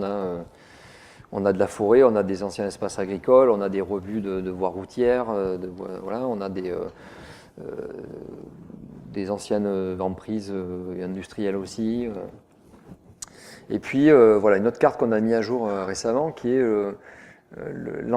tous les chemins cumulés, enfin tous, on a essayé d'être exhaustif là, de la métropole bordelaise pour donner à voir le potentiel de cheminement, de marchabilité de cette métropole. Donc on a 1200 km, c'est considérable, c'est autant que le réseau de transport en commun, tout cumulé. Sauf que c'est insoupçonné en fait, on ne se rend pas compte du tout. Alors on connaît certaines grandes pistes cyclables, certains grands chemins, mais au-delà de ça, les gens ils n'imaginent pas que tout ça mis bout à bout, ça représente autant de possibilités de découverte et d'arpentage. Donc là-dedans, il y a notamment tous les petits espaces, tous les petits chemins qu'on a, toutes les petites venelles qu'on a dans le pavillonnaire, qui sont, il y en a des milliers, et puis des chemins oubliés, d'anciens chemins ruraux, agricoles, complètement oubliés. Donc à partir de ça, nous on essaie de recomposer des circuits, des parcours, et on organise des randonnées périurbaines, où on amène des gens, des curieux. Alors au départ, on avait un peu de mal à motiver des gens à aller découvrir la périphérie. Les gens nous disaient mais il n'y a aucun intérêt à aller arpenter, découvrir le territoire, à passer dans des zones d'activité, des zones pavillonnaires, tout ça. Enfin, moi, si j'ai envie de me ressourcer, je ne vais pas là, je vais à la montagne, je vais à la campagne. Donc ce que je comprends tout à fait. Mais malgré tout, on n'a jamais lâché l'affaire et aujourd'hui, en fait, on a embouteillage quand on organise des randonnées, c'est-à-dire qu'on a un public considérable qui s'inscrit. Pour passer, alors on part 2 jours avec un bivouac, c'est une vraie rando, hein. C'est pas juste 2 heures, on fait 40 km, on a un bivouac, ça se prépare, et donc on part tôt le matin, le samedi, on rentre le dimanche en fin de journée. C'est fatigant, mais on propose vraiment une véritable aventure, une véritable exploration aux participants. Alors on a de tout, on a des étudiants, on a pas mal de retraités, pas mal de gens qui sont dans des clubs de randonnée, qui en ont un peu marre de faire toujours les mêmes chemins et qui veulent découvrir un peu autre chose, qui se disent mais en fait j'habite Bordeaux ou la périphérie ou à proximité, mais qu'est-ce que je connais finalement? Je connais pas grand-chose, je connais le centre-ville, le patrimoine, etc. Mais après je connais pas du tout quoi. Je traverse ça en bagnole, sur la rocade, dans les centres commerciaux, mais je soupçonne même pas ce qui s'y passe, ce qui se produit dedans quoi. Et voilà. Donc le type de paysage qu'on traverse, hein, on n'hésite pas à aller sur des bordures de routes comme ça, on passe sous des rocades, donc là on fait que exploiter souvent des passages qui avaient été faits pour le piéton, qui ont souvent été délaissés ou qui sont tellement loin de toute habitation que finalement personne ne les emprunte. Là pareil c'est un pont, une passerelle sur une autoroute. On traverse aussi les nouveaux quartiers de la ville, hein, tous les écoquartiers qu'on voit pousser partout. Donc les gens sont très, très curieux souvent de voir à quel point on recrée souvent les mêmes choses que par exemple dans les années 60, 70 et qu'on se dit peut-être qu'on va avoir du coup les mêmes problèmes aussi, peut-être. Voilà, on passe dans les petits chemins dont je vous parlais, toutes les petites venelles. Et puis c'est pratique parce qu'on est en ville, on n'est pas perdu à la montagne, hein, il y a des gens partout, et quand on n'a plus d'eau, on se ravitaille chez l'habitant directement. Donc là, il a rempli quand même une quarantaine de bouteilles, hein. Ça se voit pas, mais... Et puis voilà, on va dans des espèces de lieux comme ça, ce qu'on appelle des dents creuses. C'était des espaces où il y avait des immeubles, des bâtiments et qui ont été détruits, et ça crée une sorte de petite friche qui est souvent une porte vers un monde un peu inconnu. Bon, je passe un peu vite. Hein, Voilà, on est dans des territoires complètement sauvages. On est vraiment dans Bordeaux là. On n'est même pas extra rocade. Voilà, on découvre des points de vue sur la ville. Bon, parfois on a des ânes qui nous portent des trucs.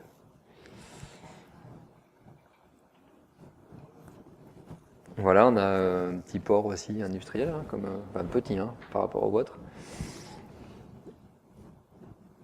Et puis voilà, là c'est par exemple un ancien cours d'eau naturel qui a été complètement canalisé pour qu'on puisse urbaniser de part et d'autre. Donc part et d'autre c'est du pavillonnaire.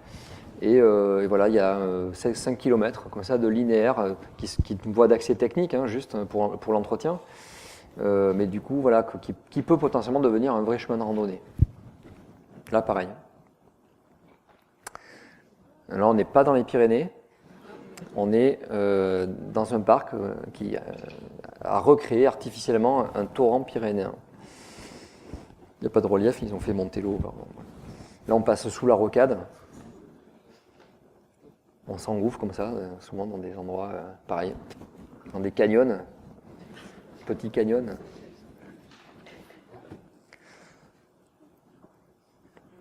Alors là, on est dans un endroit extrêmement urbanisé. Tout autour, c'est la ville. Hein. On se croirait complètement paumé. Voilà. Et puis, on découvre des pépites, on découvre des endroits, d'anciens châteaux. Bordeaux, il y a beaucoup de châteaux, y compris en ville, hein, qui ont été avec des domaines, hein, qui ont été souvent abandonnés. Et puis, voilà, une forteresse du XIe siècle, où a séjourné, où habitait le roi d'Angleterre avec Aliénor d'Aquitaine. Complètement oublié de l'histoire locale. Hein. Alors là, on va jusqu'à la confluence de la Dordogne et de la Garonne, des territoires où personne ne va jamais, parce qu'il n'y a aucune raison finalement d'y aller. Et puis, bon voilà, quand même le soir, récompense, on mange bien, c'est important. Donc parfois on fait venir des artistes cuisiniers qui nous concoctent des espèces d'installations improbables comme ça, là.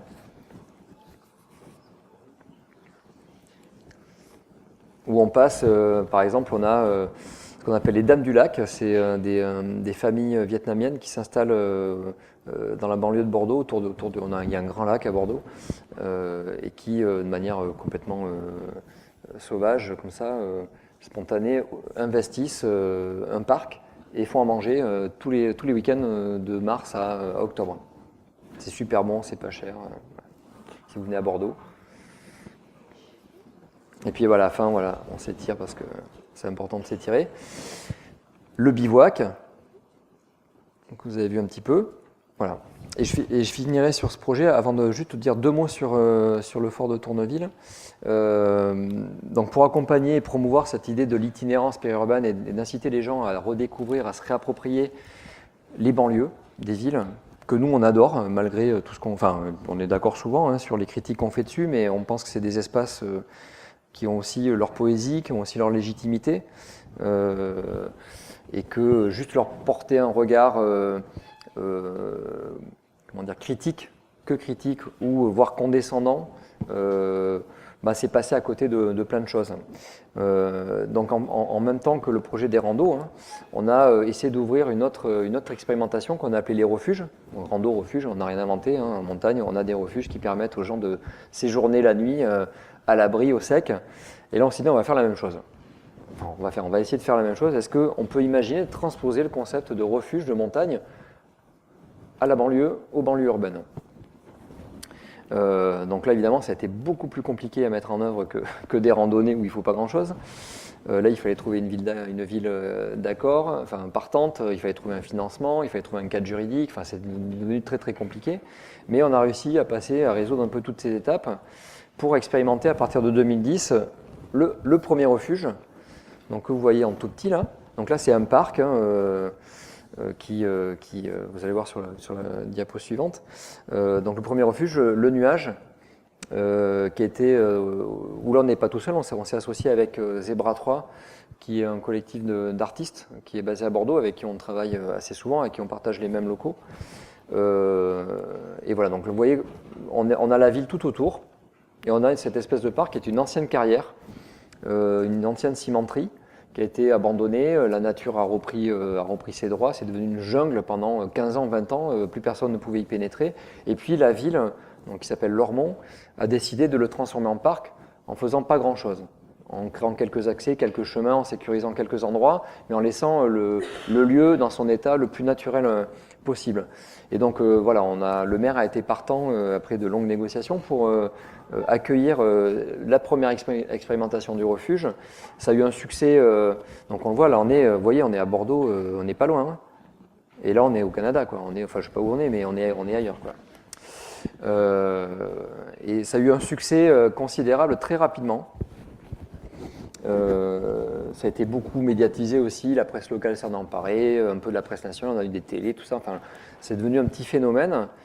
Et du coup, ça a conduit, alors là, on était vraiment dans une expérimentation, c'était un truc pour juste un été, ça a conduit la métropole, le président de l'époque de la métropole, à s'intéresser, à se questionner un peu sur ce projet un petit peu bizarre qui faisait parler de lui.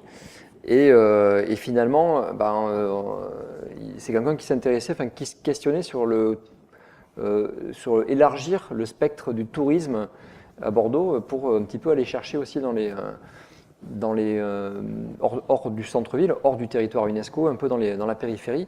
Et il voyait dans ce projet-là un potentiel. Alors évidemment, nous aussi, et on lui expliquait notre ambition qui était de ceinturer Bordeaux et voilà, des circuits de cheminement, de refuges ponctués, tout un parcours comme ça de refuges qui permettrait aux randonneurs, aux visiteurs d'avoir une halte pour passer la nuit.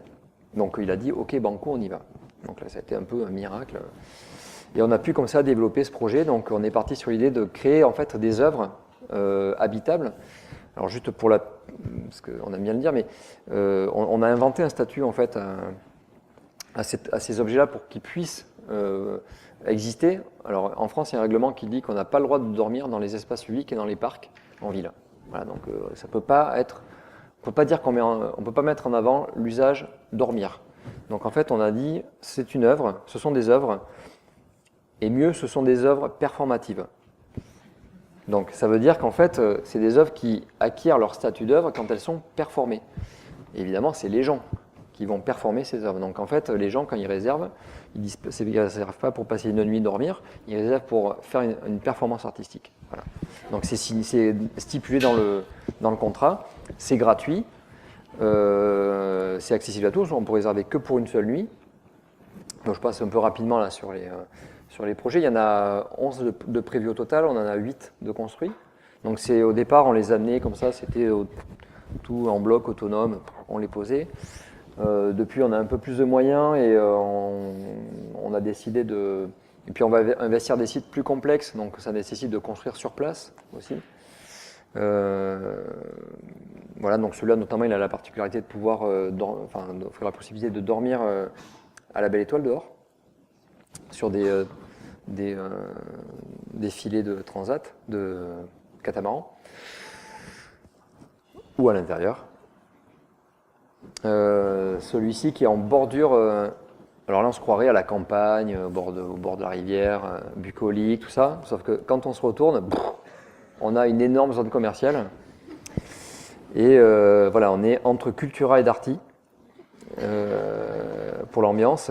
On a McDo à côté, on a un Carrefour, ouais, donc voilà, on a tout sous la main en fait, hein, quand on est au refuge, il n'y a pas besoin de...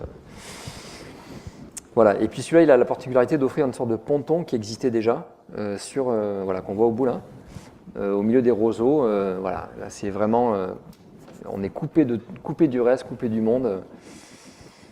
Celui-ci qui est beaucoup plus en cœur de forêt, avec la rocade qui passe à 150 mètres et qui donne l'illusion d'avoir un torrent, enfin une cascade. Quand on oublie que c'est le bruit des voitures, hein, ça demande un petit effort intellectuel, mais on y arrive.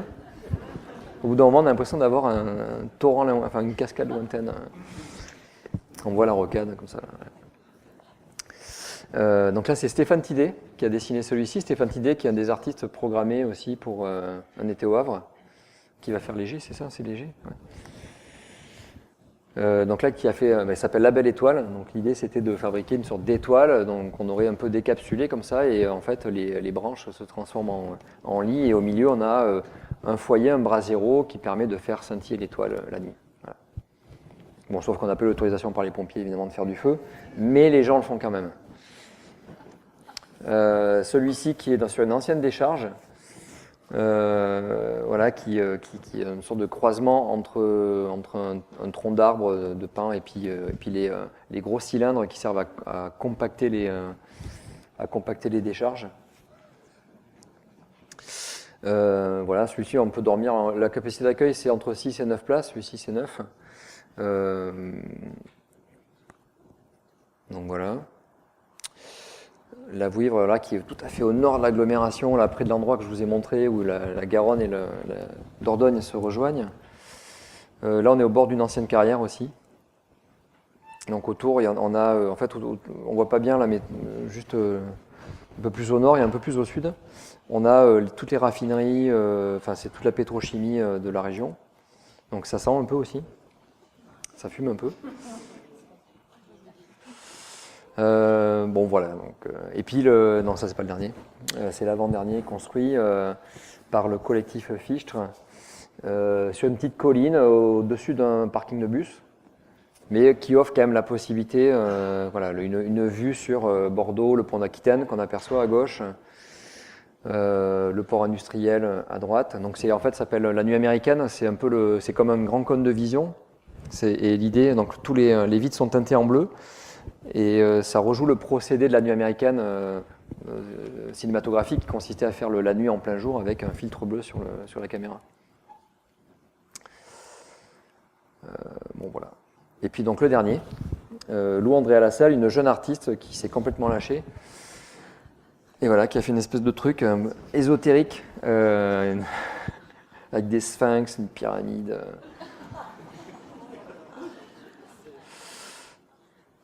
Voilà, pour faire un voyage, pour voyager. Voilà, donc il y en a trois en cours de préparation encore. Ça, c'est l'interface du site où on peut réserver. Donc voilà, si vous voulez venir à Bordeaux, vous pouvez passer une nuit au refuge. Donc c'est gratuit, on peut réserver que pour une seule nuit, je l'ai dit. C'est ouvert de 1er mars au 30 novembre.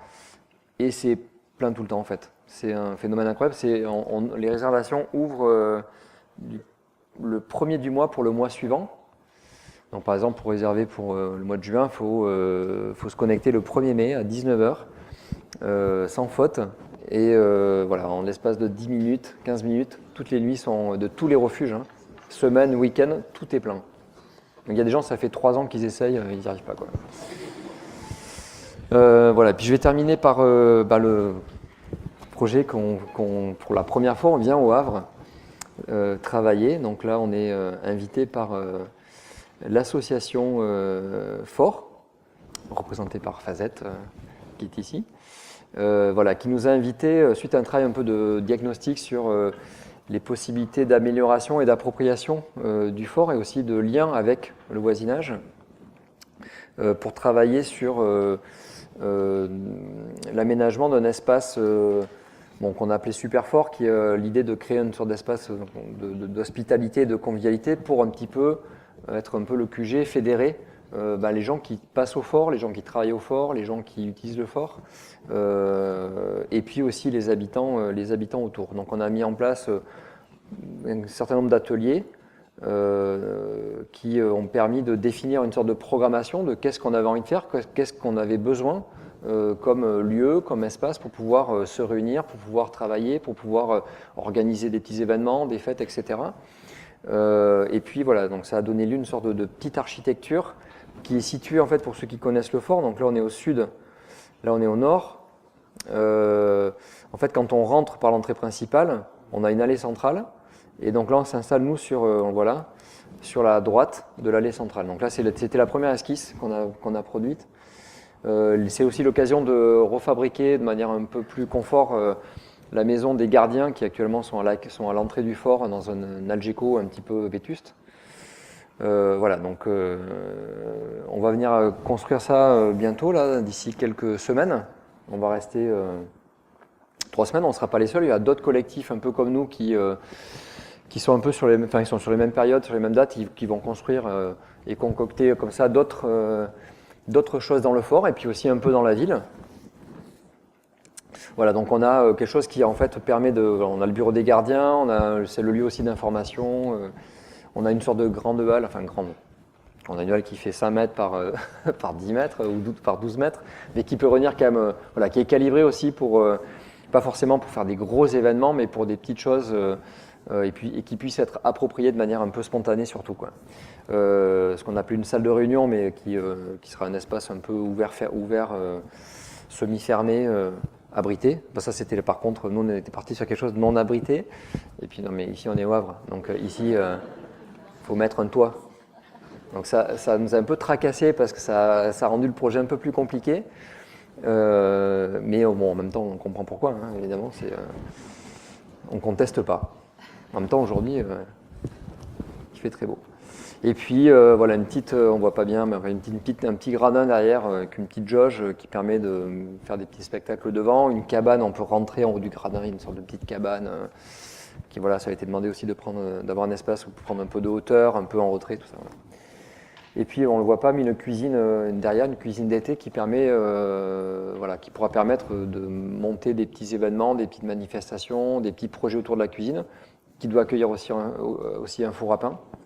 Donc là, notamment, on voit les liens potentiels avec le centre social qui est à proximité, qui était très demandeur de ce type d'espace. Donc voilà, inauguration le 20 mai. Donc vous êtes tous conviés le 20 mai, samedi 20 mai, au fort de Tourneville. Il y aura, c'est tout inauguré, hein, c'est tous les. Et puis pendant le chantier, parce que c'est un chantier comme celui que je vous ai montré, c'est un chantier ouvert. Donc on a une équipe de professionnels constructeurs, mais pour ceux qui souhaitent venir nous filer un coup de main. Alors c'est un projet complexe à construire parce qu'il y a de la charpente, on ne peut pas demander aux gens de monter en hauteur, tout ça c'est interdit, hein, on n'a pas le droit. Mais par contre, vous voyez qu'il y a un peu un projet de peinture là. On va essayer de faire une sorte de dégradé comme ça sur le. Donc là il y a un peu de travail de peinture à faire qui va être un peu compliqué. Il y a du mobilier à construire. Tout ce qui va être un peu à hauteur, qui ne va pas nécessiter de manipulation trop compliquée ou de. Voilà. En gros, les éléments structurels, on va pas les faire on va pas les faire avec les gens parce que on peut pas se prendre ce risque. Voilà. Sur les assemblages, sur tout ça, on n'est que sur le second œuvre, on va dire. Mais voilà, j'ai fini. Merci.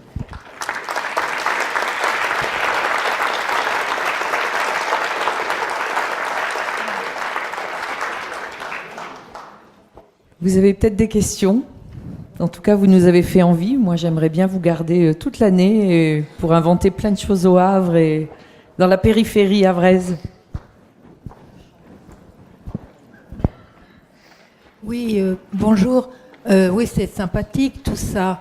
Mais moi, je me disais, avant, il y avait un camping au Havre. Il y avait Un camping. un camping. Un camping, un bête camping. Ah oui, mais ça, c'est un projet que je veux faire depuis tout le temps. Moi. Voilà. Un camping Et en donc, centre-ville. il a fermé un jour. On n'a pas d'auberge de jeunesse, par exemple. Enfin, voilà, c'est un peu bête, mais voilà. Alors ça, c'est pas trop à moi qu'il faut vous adresser parce que pas trop vous répondre. Hein. J'ai pas les clés de la ville. Non, mais c'est vrai. Non, mais vous avez raison. La question de l'hébergement pour ceux qui n'ont pas forcément les moyens de se payer un hôtel normal. Voilà. Nous, on essaie de trouver des terrains pour expérimenter un vrai camping en centre-ville. Parce que quand on est jeune, par exemple, moins jeune, mais quand on est jeune, moi j'ai beaucoup voyagé. Découvrir des villes, j'ai pas les moyens, alors des fois les auberges de jeunesse étaient pleines, complètes, j'ai pas forcément les moyens de me payer un hôtel évidemment, et du coup j'allais en camping, et souvent il faut aller à 30 bornes, il faut aller à 40 bornes, il n'y a pas de bus, il faut faire du stop, alors qu'il y a énormément de jeunes aujourd'hui qui partent avec leur sac à dos pour visiter Barcelone, Berlin, Lisbonne, j'en sais rien, et voilà. Et pourquoi on ne pourrait pas imaginer de vrais campings urbains, y compris de les faire verticalement, hein, comme on fait bien des parkings avec 15 étages hein, en silo. Donc on pourrait imaginer des parkings qui pourraient être aussi des campings, qui pourraient être aussi des jardins, qui pourraient aussi associer d'autres programmes et avoir des espèces d'immeubles. Voilà. Bon, c'est auberge de jeunesse. Moi, c'était juste une toute petite question. Pourquoi bruit du frigo? Alors, en fait, on a repris le nom il y avait un bar qui s'appelait comme ça à Bordeaux, qui était fermé quand on a commencé. Et en fait, donc c'était mon collègue à l'époque, cofondateur de Bruit du Frigo, qui était parti voir sa famille au Liban, à Beyrouth, et qui avait emporté dans ses valises des œuvres de jeunes artistes bordelais, dans le but de les exposer dans des lieux un petit peu atypiques à Beyrouth, et notamment dans une fabrique de surgelés. Et du coup, il s'était rappelé du nom de ce bar. Donc il a nommé l'expo avec ce nom-là. Et ça, c'était avant qu'on crée l'association. C'était en 96 ou 14, je ne sais plus exactement. Et quand on s'est posé la question de vraiment... En fait, on a créé l'association au départ parce qu'on commençait à nous demander de facturer des choses et qu'on n'avait aucun statut, on n'avait aucun... Et donc, quand on a créé l'asso, on avait déjà ce nom-là en tête et puis on commençait à être un tout petit peu identifié à Bordeaux avec ce nom. Donc, on s'est dit, bon, on ne va pas chercher plus loin, on va garder ce nom. Et en même temps, on ne se disait pas qu'on allait... exister 20 ans plus tard, donc pour nous c'était un truc d'étudiant et ça ne nous a pas aidé quand même au début. Maintenant, c'est pour demander des subventions au début, c'est compliqué quand même avec ce nom-là.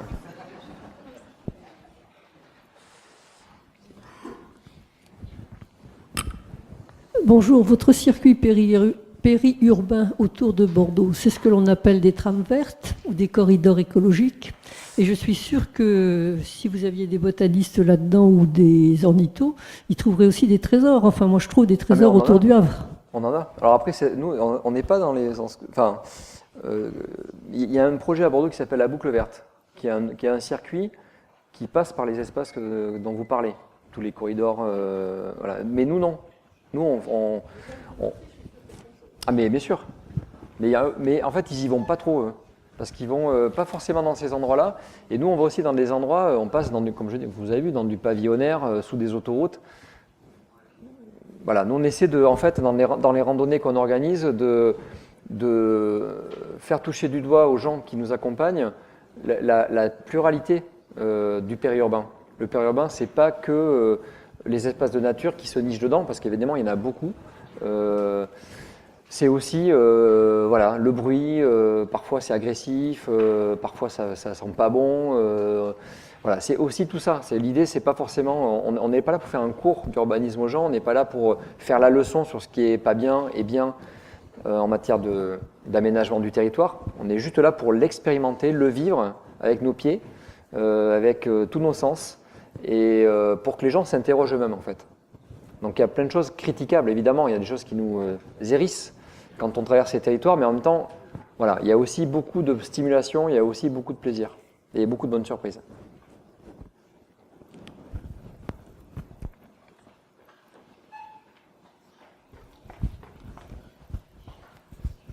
Bonsoir. Qui sont de manière générale les financeurs de ces très beaux projets ?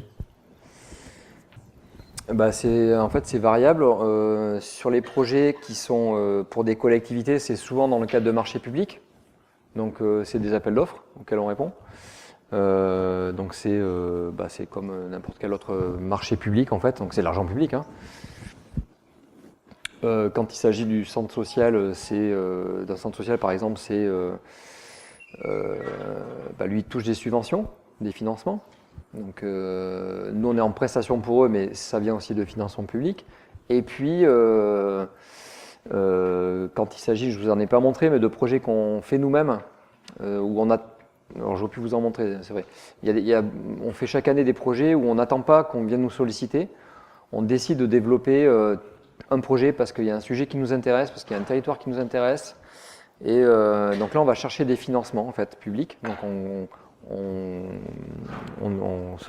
fait des demandes de subventions. On essaie de plus en plus, mais c'est compliqué d'aller chercher des financements privés, du mécénat, des partenariats comme ça, mais c'est pas vraiment la culture en France.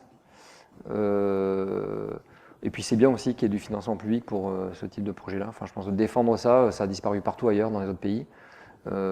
Du coup, ils peuvent pas en vivre en fait. Il y a beaucoup de gens comme nous qui sont en Espagne, en Allemagne, en Italie, en Angleterre. Il y a zéro financement public pour ce type de pratique. C'est uniquement des financements privés. Alors, c'est des pays où il y a une culture du mécénat qui est beaucoup plus développée, mais ça ne suffit pas souvent à ce qu'ils se payent eux-mêmes. Nous, on est salariés de Bruit du Frigo, on arrive à...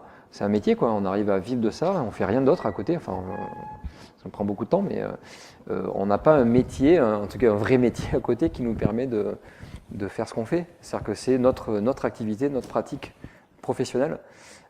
C'est pas forcément le cas de tous les gens, tous les collectifs comme nous, qui sont obligés d'avoir une pratique, une activité architecte ou autre chose à côté, et pour se laisser un peu de temps pour faire des projets comme ça, quoi.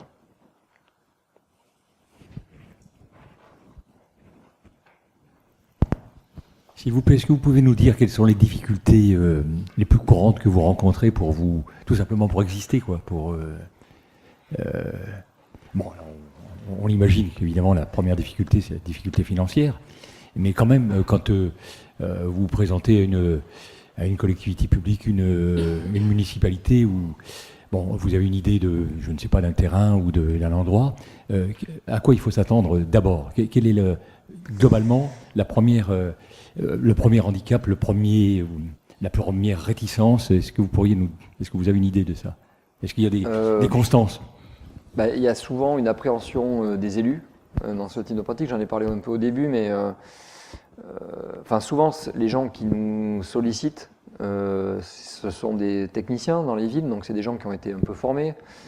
Il y a aussi de plus en plus des gens plus jeunes, donc qui ont suivi des formations où ils ont été un peu sensibilisés à ce type d'approche. Donc pour eux, il n'y a pas vraiment de difficulté. Par contre, quand il s'agit d'aller présenter devant les élus un projet, ou en tout cas une proposition, parce qu'évidemment on rencontre souvent, ça dépend des villes, mais on rencontre les élus, parfois le maire, là il y a un décalage.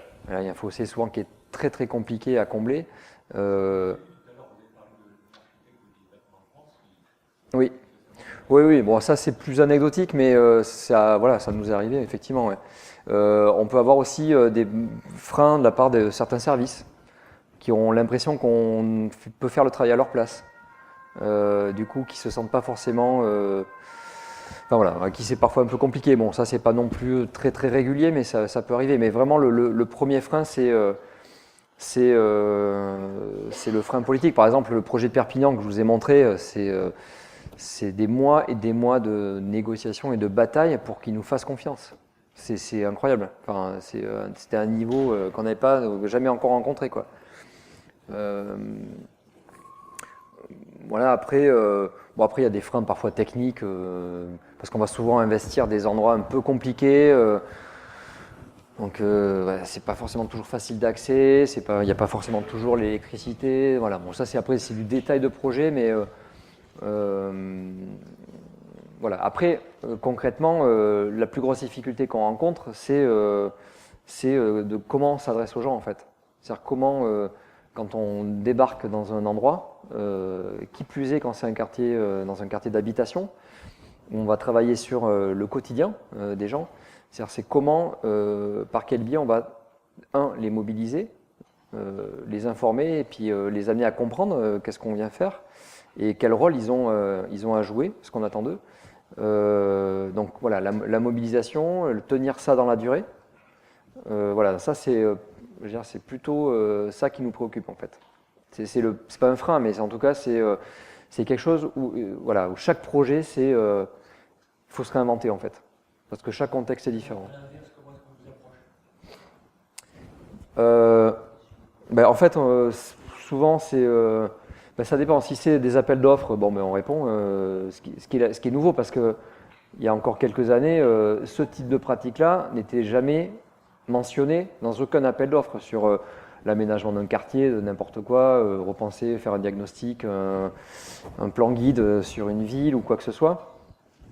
On n'incluait jamais ce type d'approche. Souvent, ça se faisait un peu à côté, par d'autres biais, un peu en parallèle. On a les vrais professionnels qui travaillent, les programmistes, urbanistes, architectes, paysagistes, ingénieurs qui travaillent sur le dur, le vrai projet. Puis en parallèle, on avait les villes se disaient, on va tenter peut-être l'expérience avec des gens comme nous.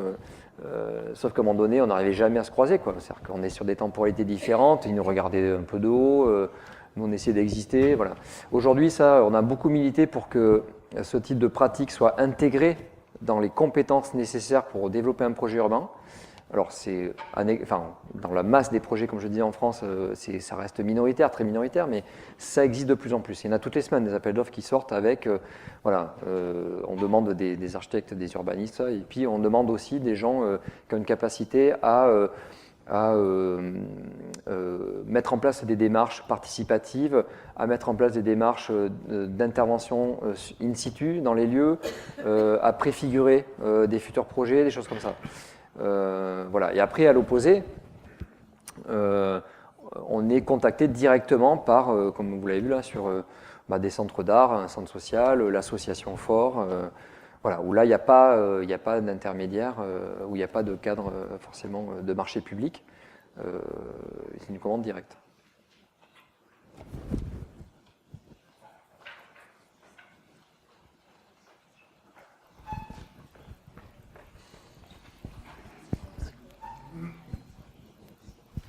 Bonsoir, je voulais savoir en quoi vos études d'architecture vous ont aidé pour monter votre projet, et puis aussi pourquoi l'Ordre national des architectes vous refuse le titre d'architecte. Alors déjà, dernière question, parce qu'en fait je ne suis pas inscrit à l'Ordre. En fait, on ne fait pas de l'architecture au sens classique du terme, donc c'est-à-dire qu'on n'a pas besoin d'être inscrit, on n'a pas besoin de cotiser à l'Ordre des architectes, mais du coup ce qui nous empêche d'utiliser le terme. Voilà. Donc on n'a pas le droit de dire qu'on est architecte. Parce que architecte en France, on est forcément inscrit à l'Ordre des architectes. C'est une profession protégée. Alors après, moi je conteste un certain nombre de points là-dessus, mais parce que je pense que ça devrait évoluer, mais c'est en gros, on pourrait faire presque le parallèle avec les médecins, quoi. On ne peut pas être médecin sans être inscrit à l'Ordre des médecins, quoi. Sauf que les risques sont quand même... Enfin bon, il y a des risques quand même, architecte, mais bon. C'est pas pareil quand même. Et l'autre question, pardon, c'était...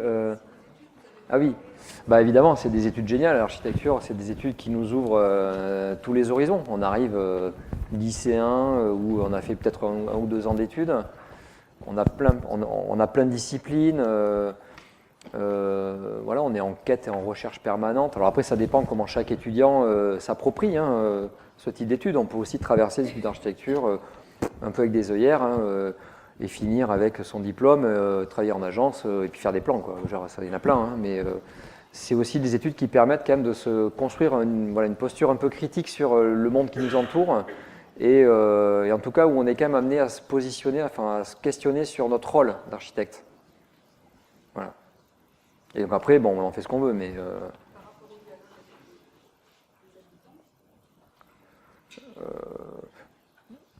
est-ce que c'est un avantage, je veux dire?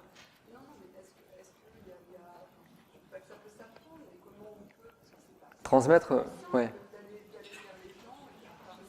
Ah oui, oui, non, mais c'est pas. Bon, par contre, c'est pas les études d'architecture qui nous ont appris à aller vers les gens, ça c'est sûr. Comme je le disais au début, quoi, c'est même l'inverse, mais c'est même grâce aux carences de l'enseignement qu'on existe hein, finalement aujourd'hui. Mais non, ça après, ça s'apprend sur le tas, quoi. Mais ça, c'est pas très compliqué, quoi. Quand on arrive à, comme je disais,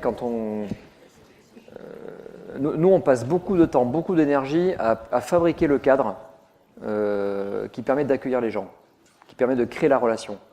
Après, la relation, elle vient naturellement, quoi. Quand on sait qu'on va bien manger, que c'est sympa, que tout ça, que les gens sont contents d'être là, enfin, c'est facile. Si on les accueille dans comme je disais, dans une salle de réunion pas chauffée, un peu sordide. Enfin, tout de suite, l'ambiance n'est pas la même. Enfin, et c'est pour ça que souvent, les gens sont très frustrés des démarches de concertation parce que, quand même, la grande majorité des démarches de concertation, c'est quelque chose d'assez frontal. C'est comme là. Hein. C'est-à-dire qu'ici, vous êtes les habitants d'un quartier, on a des élus, des architectes, des techniciens, on passe des PowerPoint où vous n'avez rien compris parce que les mecs, là, ils ont bossé pendant une semaine sur leur machin. Ils le passent comme ça, et puis en face, les gens, ils le découvrent. Donc, ils n'ont pas le temps de comprendre. Donc, à la fin... tout le monde repart un peu frustré, donc ça ne fabrique pas grand-chose. Nous, on essaie de dire aux élus, aux techniciens, il faut sortir de ces cadres-là. Et la fabrique de la ville, enfin participer à la fabrique de la ville, c'est quelque chose qui doit aussi générer du plaisir, quoi. On n'est pas là pour se faire chier, quoi. Enfin, sinon, quel intérêt? Sinon, on reste chez soi et puis on fait autre chose. Hein. Il y a plein d'autres choses vachement mieux à faire, quoi. Donc, c'est pour ça aussi que dans ces réunions-là, on a souvent les assos investis, militantes. Et puis on a assez peu ceux qu'on voit jamais en fait. Et nous c'est l'inverse. On a ceux qui sont toujours là, on les a trop souvent même, mais on a surtout et nous c'est ce qu'on essaie de viser, ceux qui mettront jamais les pieds dans une réunion publique, par exemple. Et alors justement à ce propos, est-ce que ça vous est arrivé quand même de rencontrer des échecs dans des propositions que vous avez faites et pourquoi? S'il y a eu échec, qu'est-ce qui n'a pas fonctionné? Et ma deuxième question, vous faites des propositions, enfin des installations qui sont ouvertes, jamais fermées, me semble-t-il, ouvertes de jour, ouvertes de nuit. Est-ce que ce sont des installations qui ont toujours été respectées par les gens qui en ont eu l'usage? Est-ce que vous n'avez jamais déploré de dégradation? Ce sont spontanément des choses qu'on respecte parce qu'on se les est appropriées? Alors, la dernière. Pas tout le temps, non. Mais c'est vrai que, quand même, souvent, comme ça a été souvent construit dans un cadre où les gens ont participé, ça favorise quand même une bonne appropriation, quoi, et le respect de ce qui est fabriqué. On ne laisse pas tout le temps les choses comme ça, de manière. Dans l'espace public notamment, parce que c'est quand même compliqué. On n'est pas dans un cadre de mobilier urbain qui a été homologué, qui a été validé et sur lequel on est protégé. Nous, le maire. Donc on est toujours dans un entre-deux, un peu limite, un peu borderline comme ça, où on sait que, on laisse souvent des choses. Il y a des choses qu'on a laissées 2 ans, 3 ans dans des espaces publics sans aucune gestion, qui ont plutôt bien fonctionné. On essaie d'avoir une vigilance avec la ville sur. Déjà, on se met d'accord avec la ville. Hein. On essaie d'avoir une vigilance. Sur l'évolution aussi de ces installations, voir s'il y a besoin de revenir, faire quelques travaux de réparation. Et puis quand on se dit, bon là, ça a vécu son temps, ou là, il est temps de l'enlever, on l'enlève. Enfin, c'est pas forcément nous, mais en tout cas, c'est enlevé, quoi. Donc c'est variable. Après, quand on sait qu'on va travailler sur des objets qui vont rester, comme par exemple l'installation, le Superfort, là on travaille, je dirais, quasiment dans les règles de l'art, quoi. On change de braquet. Par exemple, cette photo-là, c'était la première installation, c'était les prémices des baignoires de Chamarande. On était sur les berges de Bordeaux, c'est de la palette, des baignoires, on vient, ça prend pas longtemps à construire, on enlève. Là, on est vraiment sur de l'ultra sommaire, ultra précaire, quoi. Donc ça dépend, enfin, on en ajuste en fonction du... Et la première question que j'ai oubliée. C'était sur les propositions qui n'ont pas marché. Ah oui, oui, bah, on a plein d'échecs. Ouais, et souvent, l'échec, alors, des fois, on se heurte quand même, comme je disais, à la difficulté d'intéresser des gens, en fait, à un sujet. Même quand on déploie plein d'inventivité pour leur donner envie, parfois, il y a des contextes extrêmement durs, hein, des contextes sociaux où les gens, ils ont... genre, c'est la dernière de leurs préoccupations et ça se comprend tout à fait, quoi. Donc là, c'est compliqué, pas forcément facile à vivre. Mais bon, c'est quand même assez rare. L'échec récurrent qu'on a, c'est on va dire les volte-face politiques, en fait. C'est-à-dire qu'il y a beaucoup de projets où on va travailler 1 an, 2 ans, machin, tout ça, et puis tout d'un coup, le maire, il change d'avis, en fait. Donc tout s'arrête. Alors là, généralement, ça arrive 1 an avant les élections municipales, enfin 1 ou 2 ans, et puis ça redémarre tout doucement, au moins 1 an, 2 ans après les élections municipales. Donc c'est une oscillation permanente parce qu'on a, là on est dans la bonne période en ce moment. Là, ils veulent faire plein de trucs. Puis ça va commencer à se tasser. Et puis à la prochaine élection, tout ce qui va concerner l'espace public, enfin tout ce qui va être visible, qui va engager la parole collective, la parole de l'élu dans la rue, ça va être de plus en plus tendu, de plus en plus compliqué. On a le pire exemple qu'on a, c'est à Bordeaux où on a bossé pendant, alors pas 3 ans sur ce projet-là, mais 3 ans sur le même quartier, à expérimenter plein de choses avec les gens. La ville ne nous attendait pas. Un jour, le maire, donc Alain Juppé, est venu sur un des projets qu'on a fait, que je peux vous montrer si vous voulez. Et donc nous, on a saisi l'occasion de sa présence pour lui dire... donc en fait, on a travaillé sur un truc qui s'appelait l'Institut du point de vue. On a occupé pendant 1 mois un toit d'un immeuble d'habitation qu'on a transformé en institut de beauté, de bien-être, restaurant, tout ça, massage, coiffure, tout ça. Et donc on voyait juste ça du projet.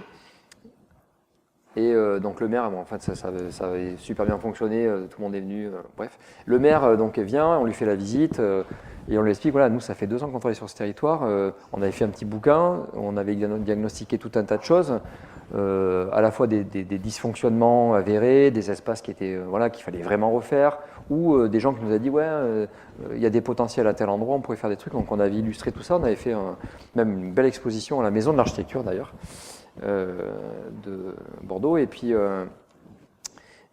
donc notamment on l'avait sensibilisé à une question qui était l'aménagement du parc en bas de l'immeuble. Donc on a été juste au-dessus, on le voyait, là c'est un parc, c'est des années 50, ça n'a jamais été rénové. C'est un vrai lieu d'appropriation, d'usage, de mixité, sauf que c'est de plus en plus déglingué, ça devient même dangereux, il n'y a plus rien pour s'asseoir. Du coup, il y a un phénomène de dégradation qui s'amplifie. Il y a les gamins, ils viennent faire du cross en moto dessus, alors que c'était avant des belles pelouses, des petites fleurs, enfin tout ça.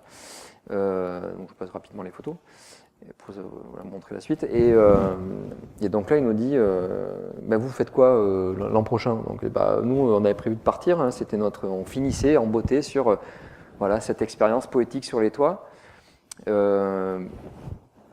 Donc il dit, moi je m'interroge pour engager un vrai travail sur l'aménagement de ce parc, avec les services espaces verts de la ville. Est-ce que ça vous intéresse de poursuivre avec les habitants pour imaginer une manière de les impliquer dedans, quoi. Donc en même temps, il est assez nul dans ces questions-là, donc on n'est pas allé beaucoup plus loin, mais il a faut pas que je dise trop de mal, parce que c'est le pote de votre mère, c'est ça. Mais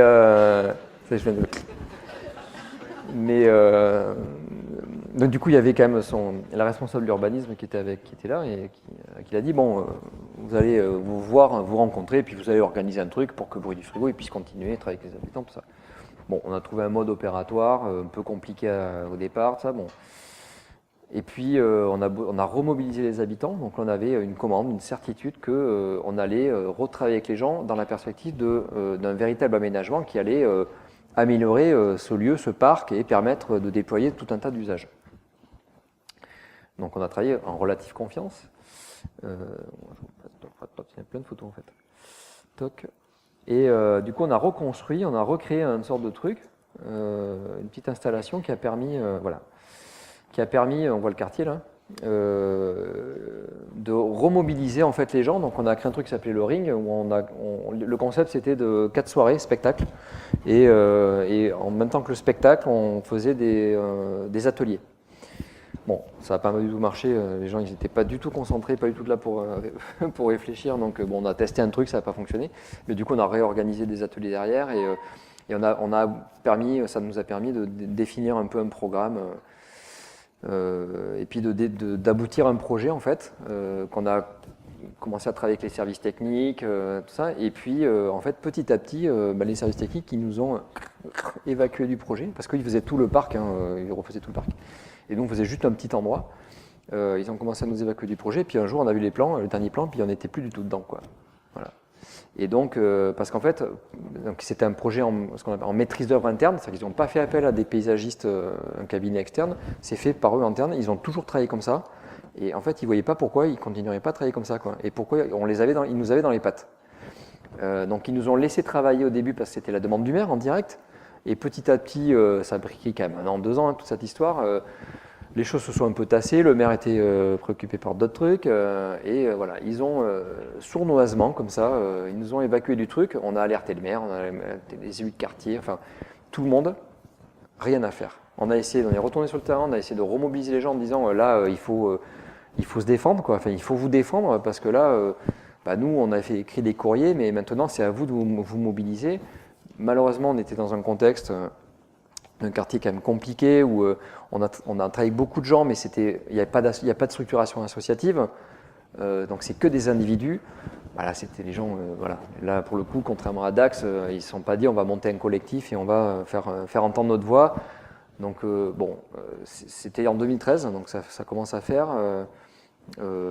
Chaque année, on remet une couche en disant... parce que du coup, même le projet global n'a pas été fait, donc rien n'a été fait en fait. Tout a été promis, rien n'a été fait. Donc ça, c'est... voilà, ça, on en a pas mal des exemples comme ça. Bien que ça soit sur un échec apparent que nous terminions, je suis obligé de clore cette conférence. Merci infiniment Yvan Détraz. Merci.